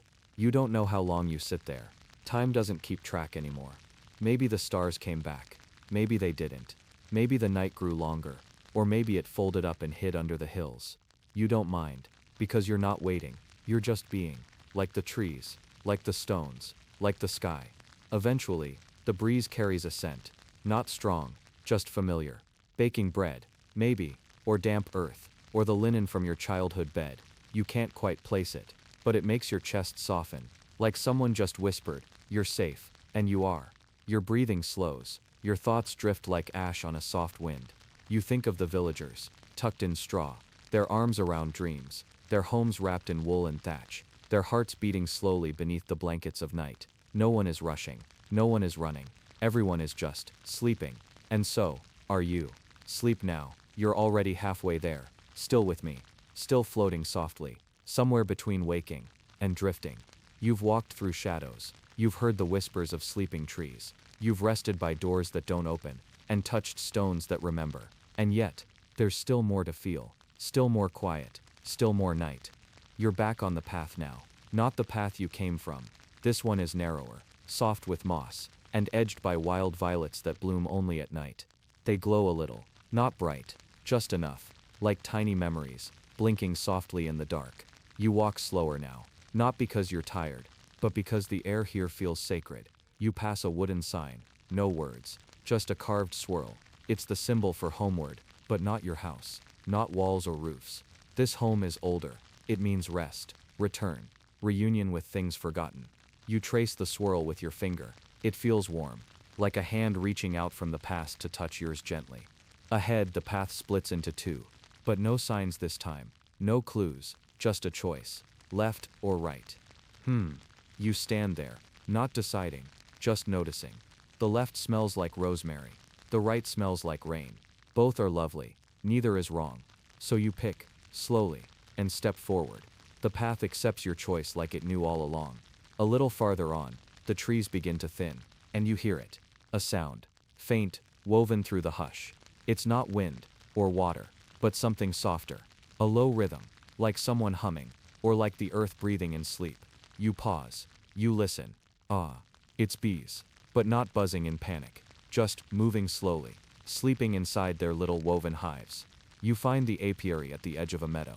The hives are old, made from straw, and bound with twine, domed like little chapels. Each one its own quiet cathedral of sleep. You sit beside them, careful not to disturb, and you watch, not for movement, but for stillness. Even bees must sleep. Even those who work from dawn till dusk. Even they understand the holiness of rest. One bee stirs briefly, then tucks itself deeper inside. You smile, and the smile comes easily, because in this place, everything is at peace. You lie back in the grass, letting it cradle your spine. The ground is cool. The stars peek through the open patch of sky. They blink lazily, as if even they are on the edge of slumber. Your fingers brush a patch of chamomile. The scent floats upward, sweet and light, like a lullaby. You press a sprig between your palms, just to feel it. It's dry but alive. Just like memory. Just like you. Somewhere nearby, you hear the low creak of wood. A windmill maybe. Old and gentle. Its arms turn slowly, not grinding grain tonight. Just spinning because they remember how. Turning for the wind's sake. Not for work. Just for rhythm. Just for the sound it makes in the hush. A sound like hoo, click, hoo, click. Over and over. Like a heartbeat made of wood and patience. You sit up. The grass whispers goodbye as you leave it. You follow the sound. The windmill stands crooked, but proud. Its wooden slats are worn smooth by rain and time. It hasn't worked in years, and no one minds. It's become part of the land. A monument to the usefulness of rest. A reminder that even machines can retire. That even effort can sleep. There's a ladder, old but solid. You climb it slowly.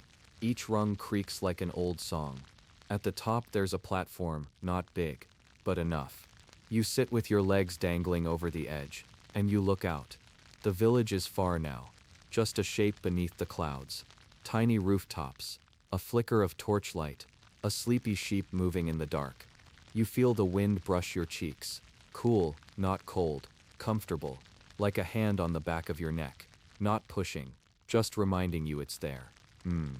You close your eyes, and you can still see the shapes of the night, pressed gently behind your eyelids. You stay there a long time. No hurry. The windmill hums beneath you. The bees breathe behind you. The stars breathe above you. And you breathe with them. Eventually, you climb back down, feet returning to earth like a feather to grass.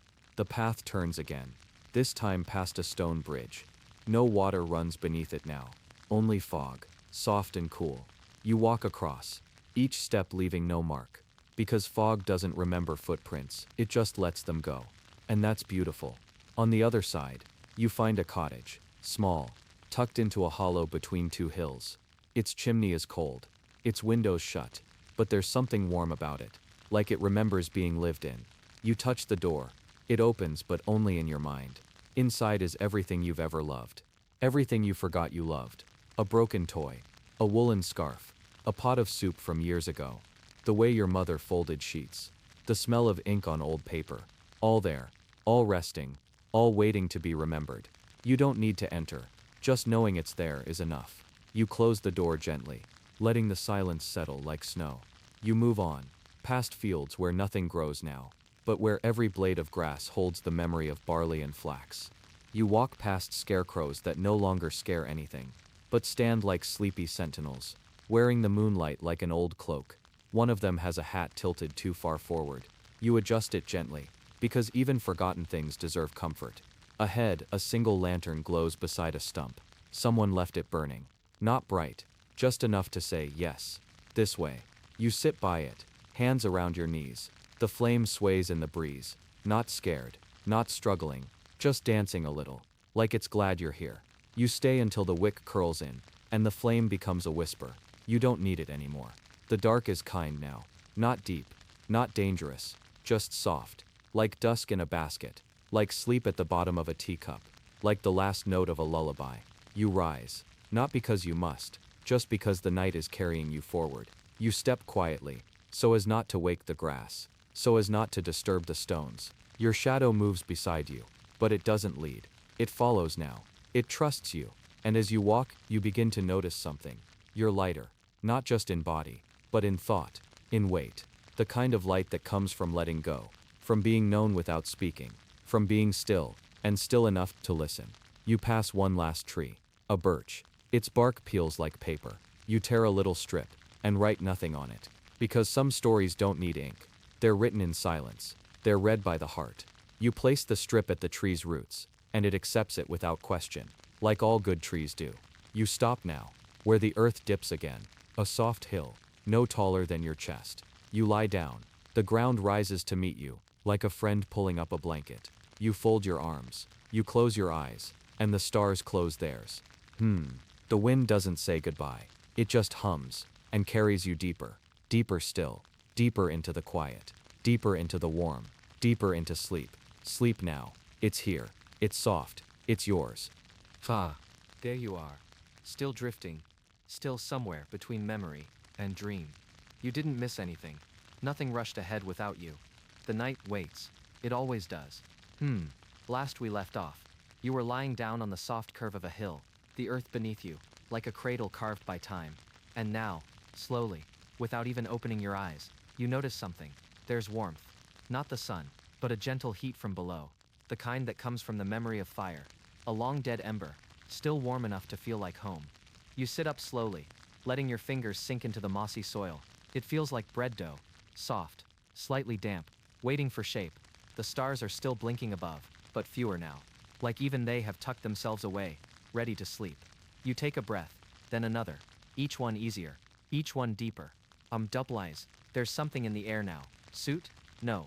Cinnamon? Almost. It's baked bread. You follow it, not quickly, not hungrily, just curiously. It leads you down a trail no wider than your shoulder, past a stone wall, crumbling, moss-covered, but still standing, as if it still remembers the hands that built it. And then you see it, a bakehouse, small, circular, with smoke curling from a lopsided chimney. The door is ajar so slightly, just enough to whisper, "If you're cold, come in." You do. Inside, the air is golden, not from light, but from warmth. A large stone oven hums quietly, its fire low but alive, and someone, a woman, perhaps in her 70s, stirs something in a pot near the coals. She doesn't turn. She doesn't startle. She simply says, softly, "Sure, just in time." There's a bench by the hearth, covered in old wool. You sit, and your body sighs without permission. The bench is perfect, hard, but honest. Next to you, there's a small round table. On it, a few clay cups. Nothing fancy, just worn smooth by time and touch. The woman ladles something into one of them, passes it to you without a word. You sip. Oh, warm, milky, oaty, with just a whisper of honey. Porridge. The kind made for sleep. The kind your grandmother once made, even if you've forgotten, until now. She doesn't ask questions. She doesn't explain herself. She just sits back down, next to a tray of rising dough. It's covered with a damp cloth. Every now and then, she lifts the cloth, checks with a single glance, and nods.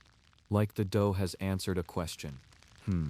You watch her quietly, and something in you rests. She turns her head slightly, and speaks again, barely louder than the fire. "Hard day." You nod. Not because today was hard, but because many days were. And she seems to understand. She says no more, just hums. A tune with no words, only warmth, only rhythm. The room is thick with it, the kind of quiet only found in places with ovens and old songs. Eventually, you finish the cup, set it down. She takes it without looking. Your hands still feel warm, your chest even warmer. You stand, slowly, and she simply says, "Door's always open. Just remember where it is." You nod. You step outside. The door clicks behind you, like a heartbeat slowing. Outside, it's darker, but not frightening. The kind of dark that understands, that wraps around you like a heavy blanket. You walk past rows of sleeping gardens, where cabbages curl into themselves, where carrots rest underground like secrets, where lavender sighs softly into the breeze. You follow the garden wall, until it opens into a grove. Not planned, not fenced, just wild. and under the moonlight, it sparkles, not from dew, but from cobwebs. Tens of them, hundreds, spanning low branches, glistening like silver thread. A spider moves gently across one, not weaving, just checking, ensuring everything is still held. You pause and watch, because in this world, even spiders rest, even they take time, even they understand peace. In the center of the grove, a stone bowl sits on a tree stump. Inside, water, still, cold, reflecting only the moon. You dip your fingers in. It feels like a memory, cool, clear, healing. You touch it to your forehead, then your chest, then the pulse at your wrist. No one taught you this, but you remember it anyway, like something buried deep and soft, something passed from grandmother to granddaughter, from father to son, not in words, but in dreams. You sit beside the bowl, not because you're tired, but because the ground calls. You curl your legs, you close your eyes, you listen. No birds now, just wind, and the distant thump of something turning, maybe a wheel, maybe time itself. It doesn't matter.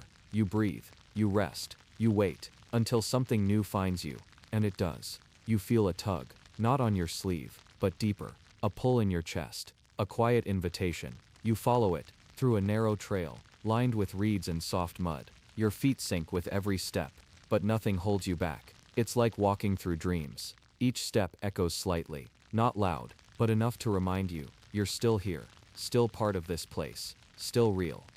The trail ends at a pond, round, black, still, not a single ripple. You step to the edge, and look down. At first you see nothing, just water, but slowly, shapes appear. A candle, a feather, a shoe, all floating below the surface, as if the pond remembers everything it's ever swallowed, but without sadness, without loss, just keeping it safe. You watch them drift, and you realize, you've left things behind too. Not objects, but thoughts, worries, weights. They've sunk, and the pond holds them now. And you feel lighter. You kneel, touch the water. It's cold again, but welcoming, like a hand held out. You don't wade in. You don't need to. You've already entered, not with your body, but with your spirit. The pond accepts you. It reflects nothing now, not the sky, not the trees, just darkness. And that's okay, because sometimes, the best sleep happens in the dark. You rise, not to leave, but to continue, to be carried. The path curves again, back toward the village, but different now, as if you've passed a test, as if the night itself has given you something, a kind of knowing, a kind of peace. You carry it like a cloak around your shoulders. You walk, past lanterns dimmed with fog, past chickens asleep on perches, past doors that creak, but do not open, because everyone is asleep now. Everyone, except you. You aren't awake, but you aren't gone either. You're in between. And that's the magic. That's where sleep begins. In the quiet walking, in the soft remembering, in the cool air that presses gently against your cheeks. You arrive back at the center of the village, but it feels new, as if it watched your journey, and changed with you. The well is still, the steps are swept, the cats have disappeared. Only the wind remains, only the soft long pull of sleep, curling at the edges of your mind. And now it's time, to find your way in, to close your eyes, to return to your pillow. But not because you must, because you can. Because sleep is not an end, it's a return. A quiet one, a soft one. So let it take you, let it hold you, let it tell you, you're safe now. You've seen what night remembers. You've walked through forgotten doors, and you are home. Sleep now, sleep softly, sleep long. Ah, there it is again. That quiet, that slow, gentle stillness, wrapping itself around everything. If you're still here, if your eyes are still blinking slow and soft, then maybe the night hasn't finished showing you its secrets just yet.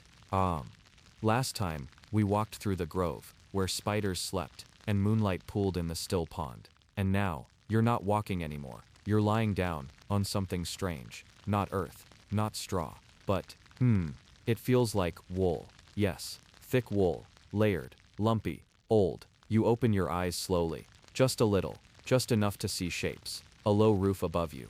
Wooden beams, tied with rope. A thatched ceiling. And through a tiny square opening in the roof, you can see a faint blue-black sky, still holding on to night. You're inside someone's home now. Not a grand one, not a hall, just a cottage. You turn your head slightly. The hearth is still warm, glowing with quiet orange light. Just a whisper of fire left, but still alive, still breathing. You shift slightly, Now you realize you're not alone, you're sharing this bed. Not with just one, but with two others. An older woman, curled at the far end, snoring gently, and a boy maybe 7 or 8, tucked between you and her, with a cat curled at his feet. It's a medieval family bed. Big, but not soft. Wooden frame, stuffed mattress made from straw, maybe some feathers if they were lucky. Wool blankets, thick, scratched with age, but warm. This is how they slept. Together. All of them. To save warmth. To share safety. To keep the dark from growing too deep. You don't move too much. Just enough to take it in. To watch the way the shadows on the wall rise and fall with the firelight. To hear the little creaks in the beams above. To feel the cat purring through the straw-stuffed ticking beneath you. This house, it smells of sleep, and baked bread, and something else, wood smoke, yes, but also sweat. The earthy, honest scent of people who work with their hands.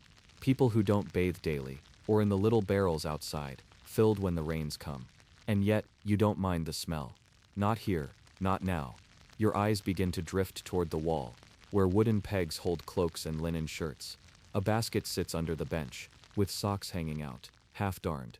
The table nearby, just a slab of wood, held up by bricks, has 2 candles on it, both burned low, and a loaf of bread, partly eaten, with crumbs scattered like a trail, leading to sleep. You think of how bedtime must have been here. No bells, no clocks, just the sun, and the dark, and tired eyes. The woman probably up before dawn, grinding grain, feeding chickens. The boy, catching what sleep he could before trudging out to collect wood, or help in the fields. Everyone had a place, and everyone had to rest. Even if rest wasn't perfect. Even if sleep came on a thin mattress, between aching backs and cold toes. And then, you notice it. A small square bundle, tucked against the hearth, covered in a thin cloth. That's for the baby. You hadn't seen it before. Just a bundle of cloth, until you noticed the quiet, rhythmic breathing. The child sleeps soundly, still as morning fog, wrapped tightly. Not for comfort, but for safety. So the fire doesn't get too close. So the cold doesn't find its way in. Swaddled sleep. Hear a faint sound outside. Could be wind. Could be the cow. Yes, you remember now. Cows were often kept nearby, even inside during harsh winters, to help keep the home warm, and to be kept safe from thieves, or wolves, or just wandering off. Imagine sleeping with a cow in the next room, breathing heavily, chewing quietly. Maybe it would be. A low voice stirs the stillness. The old woman. She turns half awake, and mumbles, "Throw more peat on if it dies." The boy stirs, groans slightly, but doesn't move. You glance toward the hearth. A small stack of dried peat sits beside it, along with a metal poker, and an iron tongs. Not wood, too scarce. Peat was the fuel of choice. Muddy, earthy, pulled from the bogs. Dried and stacked all summer, used all winter. Smoky, yes, but it kept the fire alive. You lean slightly, pick up a block. It crumbles a little. You place it gently onto the coals. The fire whispers, "Thanks you," gives one soft pop, then returns to its glow. And just like that, you've joined the rhythm too. The night's quiet choir. Fire, child, cat, cow, breath, all in tune, all slow, all still. The boy shifts again, half awake, murmurs, "Cold." You pull the blanket up over his shoulders. He doesn't thank you. He just falls back into dream, as he should. Your gaze shifts again, to the small window across the room. It's shuttered, but slightly open, letting in a thread of night air. No glass, just wooden boards, heavy, held with iron hinges. They open only in daylight, and only when weather permits. Tonight, they stay mostly closed, but not sealed, so the air still breathes. You wonder about dreams. Did medieval people dream like us? Did they dream of cities, of oceans, of flying? Or did they dream of food, of safety, of a winter that passes without loss? No one knows. Dreams are quiet, private, but you like to imagine that someone once dreamed of a room like this, of warmth, of sleep, of safety. And tonight, that dream came true. In you, a dog barks in the distance. Not loud, not urgent, just once, then nothing. The woman stirs again. "Fox," she whispers, as if she knows everything in the dark, and maybe she does. Maybe all older women do. You lie back. The cat now climbs across your legs, settles on your hip, purrs so loudly that it feels like your heartbeat. The The boy breathes slowly. The fire sighs. The woman begins to snore again. The baby shifts in the bundle. You close your eyes, and you understand, more than before, that sleep was never just an act. It was a skill, a necessity, a practice passed down, taught through rhythm, through warmth, through the weight of another's breath beside you. Not alone, never alone, not here, not in this old world, where even the walls seem to sigh with you. The fire pops again, but this time you don't move. You don't even blink. You let the rhythm carry you. You let the bed hold you. You let the weight of straw, fire, and family pull you deeper. And just as your thoughts begin to slip away, just as the night truly takes you, you hear one last whisper. Not from outside, not from anyone, just from within. A soft little hum that tells you, you've slept like this before, in another life, in another time, and tonight, you've returned. It's quieter now, even softer than before, just the kind of quiet that wraps around you like a wool blanket, tugging you gently deeper into the night. Ah, the fire is almost gone, just a few tiny glowing bits, resting in the hearth. You're still in that small warm cottage, still under the weight of the blankets, still breathing in the scent of smoke and straw and sleep. But something's changed. You lift your head ever so slightly. The boy beside you, he's no longer asleep. He's sitting now, rubbing his eyes, still half in dream. And the woman, she's rising too, a little slower, her hands on her knees. The cat stays curled, of course. Why are they up? You glance outside, toward the shutter. Still dark, still night, still everything. And yet, they move with purpose. Ah, you remember now. Not every waking in the night was a bother. Sometimes it was planned. Because in the medieval world, sleep often came in two parts. A first sleep, and a second one. Yes, people didn't just fall asleep once, and stay there until sunrise. Nope, they'd sleep a while, maybe 3 or 4 hours. Then they'd wake, sometimes for a full hour, even more. They called it the watch, a time when people stirred, prayed, talked quietly, stoked the fire, ate, even, shared warmth in other ways. Then, when the fire was fed, when the air turned a little colder again, they'd return to sleep. Their second sleep, until morning. Strange, not to them. It was natural. It fit the rhythm of their world. The rhythm of dark and candlelight, and quiet hunger. You watch as the woman moves across the room. She lifts the iron kettle, still half full, places it over the coals. She adds another lump of peat, and waits. The boy speaks softly. I heard them again. She glances at him. Foxes. He nods. They talk like this often, you can tell. Comforting. Simple.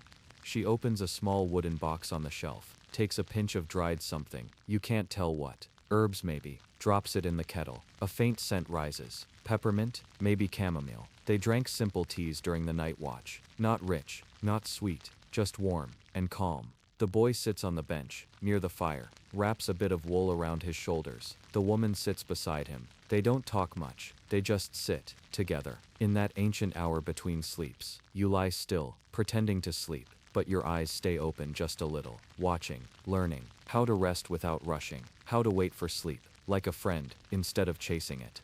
Outside, a faint wind rises. It brushes past the shutter, rattles it. The woman looks toward it. North wind, she murmurs. Snow soon. The boy doesn't answer, but he listens. Even the cow outside seems to settle differently. Quiet, but aware.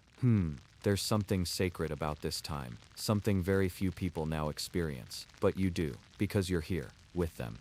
They stay awake for maybe 20 minutes, no more. The tea is drunk, the fire fed, the room warmed again. The boy begins to yawn, and she stands slowly. She doesn't rush him. She doesn't say time for bed. He knows the rhythm, and so do you.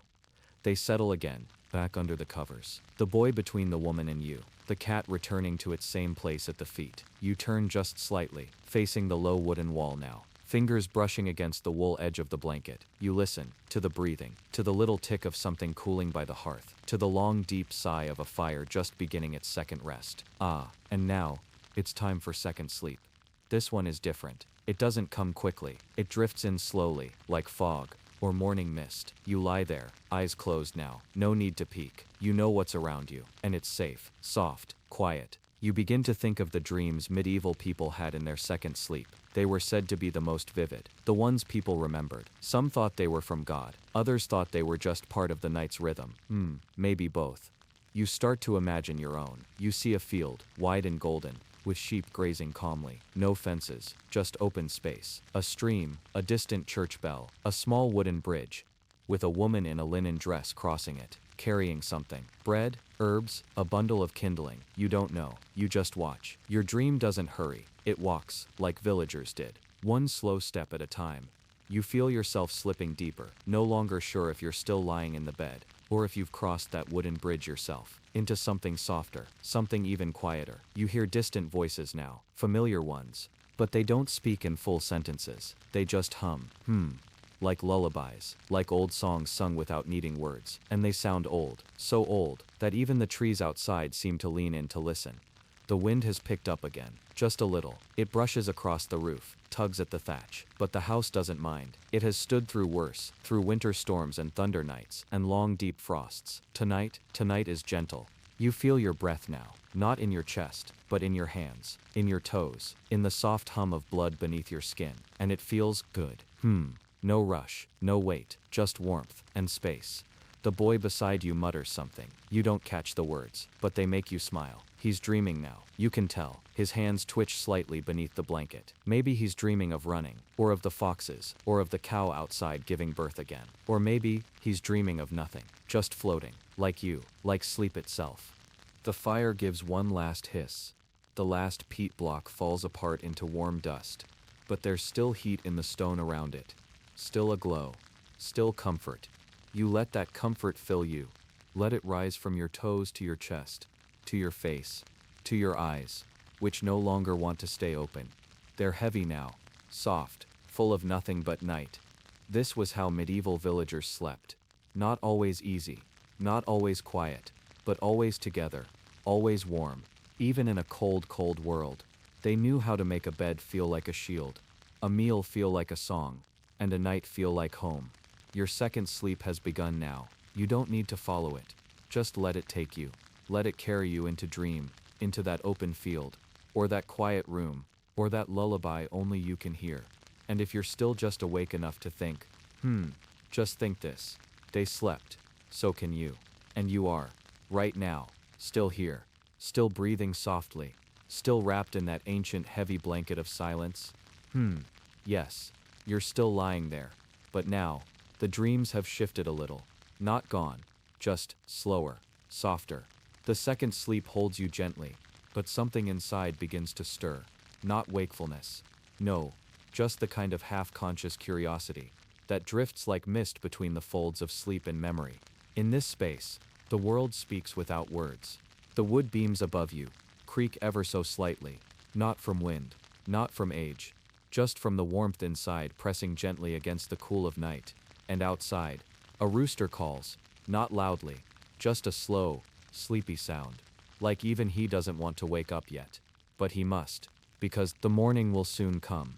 You're still in the small cottage, of course, still in that shared bed, still pressed between warm bodies and heavier dreams, but you can feel something new, the faint hum of life beyond sleep. Somewhere, outside the cottage, someone is stirring. A cartwheel turns in the distance, creaking gently, as if remembering the path it always takes. You don't open your eyes fully, just enough to see that the shutter now has a faint glow around its edges, a whisper of morning light. The fire has died completely now. Even the embers have turned black. But the warmth remains, trapped in the stones, in the wool, in your bones. You breathe in. It smells of sleep, of ash, of the faintest scent of animal and straw. A comfort, not a complaint. The woman beside you shifts first. Just a breath. Then her feet find the floor. She doesn't speak. No one does. Not yet. This is a sacred part of the morning. The part where the world slowly returns. Before the animals. Before the chores. Before the voices rise again. She opens the shutter. Not all the way. Just enough. A beam of soft gray light enters. Not yellow. Not gold. Just gray. Calm. Timeless. She pulls her shawl tight around her. Steps outside for just a moment. You can hear the sounds now. The gentle murmur of morning birds. The soft rustle of branches. The distant splash of water in a bucket. Probably a neighbor drawing from the well. Life is returning. Slowly. Steadily. Like the breath of the village itself. The boy wakes too. Not with a start. Just a yawn. and a roll onto his back, his eyes open. And for a moment, he says nothing, just stares at the ceiling. The world is different in these early minutes. It isn't about speed. It's about remembering who you are, where you are, and what must be done. The woman returns, with cold air clinging to her sleeves. She moves to the hearth, begins the process again. Ashes swept gently to the side, fresh kindling placed with care. A flint struck once, then again. There's that spark. A tiny one. But enough. Smoke rises. The day has begun. Not with alarm clocks, not with rush, but with fire and breath. The boy rises too, pulls on his tunic, still wrinkled from sleep, still warm. He sits near the hearth again, watching, learning. You stay in bed just a little longer. No one hurries you. They understand. Sleep is precious, not a luxury, but a tool for surviving. And in the corner, the cat stretches, jumps down, pads across the floor like mist, disappears through the door when it creaks open. Outside, the sun is somewhere behind clouds, not bright yet, just soft, the kind of light that doesn't wake, it welcomes. Now the village begins to move. You can hear it from here. A baby crying, a sheep bleating, a bucket being dropped, then laughter, a door creaking open, a soft voice greeting another. Even the dogs bark in a sleepy way. Not warnings, just announcements. I'm here, I'm awake, I'm ready. And yet, inside this little cottage, everything remains gentle. The woman places a pan over the fire. Grain is added. A little water. Not much. The scent rises. Earthy, plain, familiar. Porridge. Nothing fancy. But it fills the belly. And the spirit. You sit up now. Your body sore in quiet places. The kind of sore that comes from sleeping on wood. From not moving much. From living simply. But your face feels soft. Your chest light. Your hands warm. You're rested. Somehow, you look around. At the shelf near the window, where dried herbs hang like sleepy soldiers. At the wooden bowl on the table, still half full of last night's bread. At the chair in the corner, worn smooth by time and patience. And you feel it, that strange calm that medieval mornings offered. Not peaceful in the modern sense, but rooted, present, real. The woman hands you a wooden cup, warm, something like tea. It smells faintly of mint, but also of smoke. She doesn't speak. She just nods. And you drink, slowly, letting it fill you, wake you, invite you to this new old day. Now comes the layering. Wool on linen, leather over wool, wrapping against the morning's cold breath. The boy helps with the buckles on your shoes, then laughs, points at your laces. Wrong way, he says. You both chuckle. Even laughter feels different here, less noisy, more needed. Soon you step outside with them. The sky is pale gray, with a few threads of pink along the edge. The village stretches before you, roofs steaming gently, animals stirring in pens, smoke rising from chimneys. It isn't busy, it isn't loud, but it's full. Full of people living together, learning when to wake and when to wait. You walk with the woman to the well. Her bucket is old, wooden, but strong. The water is cold, clear. She dips her hand in, nods to you. Winter's really coming now, she says. You nod back. You believe her. Everything around you says the same, but you don't fear it. Not anymore, because now you understand why they slept as they did, why they watched, why they woke slowly and carefully, like candles being lit one at a time. You walk back together, the path muddy beneath your shoes, birds overhead, the sky brightening, and you feel it, that strange, lovely sense that this morning isn't yours alone. It belongs to the world, and you're just lucky enough to share it. Back in the cottage, the porridge is ready. Bowls are filled, wooden spoons clink gently. They eat slowly, no rush. The day is long. There's hay to gather, eggs to collect, a fence to fix, the usual things. But all of it can wait just a little longer, because first, they must finish breakfast. And maybe, one more moment of warmth, before the door is fully opened, and the day begins. You don't speak much, just smile, thank them quietly, pull your cloak tighter, and listen to the soft sounds of a medieval morning, unfolding, one quiet moment at a time. This was life, and sleep, and waking, and everything in between. No alarms, no bright screens, just wool, and wind, and the steady heartbeat of a village that knew exactly when to rest, and when to rise. are when to rise. It's the end of another day. That same sky, but now it's darker again. The light that slowly crept in this morning. It's fading just as quietly. There are no clocks in this world, only the slow movements of sun and shadow, of wind and warmth, and of hearts that know when it's time to rest. The cottage stands just as it did last night, its wooden walls now glowing gently with the gold of firelight. Inside, the family is gathered. The woman knits slowly, one hand steady, the other wrapped around a steaming wooden cup. The boy stacks little twigs by the hearth. He's pretending they're soldiers, falling, marching, standing still. You're there too, wrapped in a thick hand-woven shawl, the same one she gave you on your first night here. It smells of the cottage now, of herbs, smoke, and long-forgotten dreams. The light outside fades, turning from blue to gray, then to that deep, sleepy black that only medieval nights could offer. No streetlights, no cars, no distant hum, just the breath of the forest, the bark of a sleepy dog, the soft clink of a clay mug being set down. The end of day. You hear the familiar rhythm of evening routines, the scraping of wooden bowls, the raking of dying coals, the closing of shutters, one after another, clack, clack, clack. That quiet medieval sound that means, it's time. Time for the world to go dim again. You walk outside, just for a moment. The path is cool beneath your feet, the ground a little damp. There's a mist over the fields, and in the distance, the silhouettes of other cottages. Smoke curling upward from every roof, dancing its way into the stars. And yes, there are stars tonight. Thousands of them. So bright, so near. Not twinkling wildly. No, just resting, just watching. You glance over at the barn. The animals have gone quiet. Even the chickens, those endless murmurers, are asleep. The sheep huddle together like gray clouds on the earth. And inside, the cow lets out a long, slow sigh, as if she too is grateful for the end of day. Back in the house, the woman has already spread the straw anew. Fresh, soft, still a little scratchy, but warmer than before.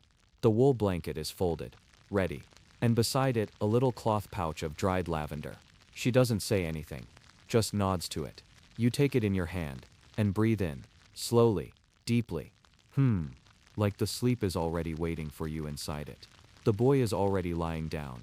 He stares at the ceiling, mouth open slightly, arms above his head, the universal pose of a child who has played, laughed, eaten, and loved. You lie beside him. The blanket is drawn over all of you, layered, heavy in that ancient way that makes the body sigh. The fire is low, a few embers, a few flickers, but enough. Always, just enough. The woman hums, just a little tune, no words, no melody you'd know. Just something passed down, mother to child, wife to husband, grandmother to fire. You look at her face, lit softly by the hearth. You wonder how many nights she's done this. How many winters, how many beds, how many quiet songs. You want to ask her, but not now. That would disturb the magic. So instead, you just breathe and feel it. The sacred rhythm of her hands, smoothing the blanket one last time. The way she tucks the edges in. The way she hums, the way she listens to the dark, like it's her dearest friend. Your eyes are heavy, not with sleep, but with comfort. The kind of weight that says, you don't have to hold anything anymore. Not thoughts, not worries, not time.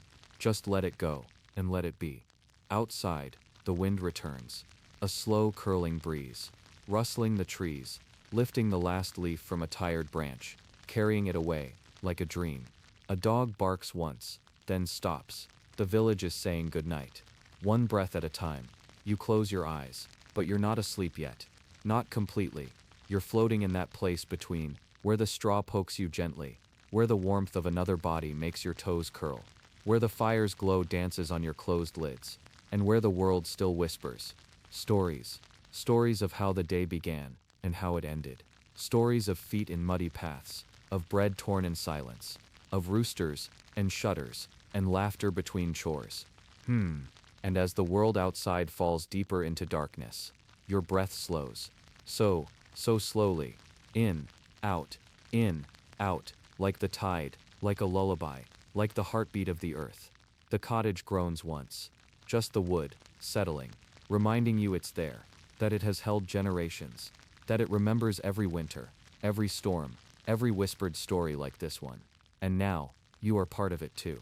A guest in its memory, wrapped in its quiet, its calm, its warmth.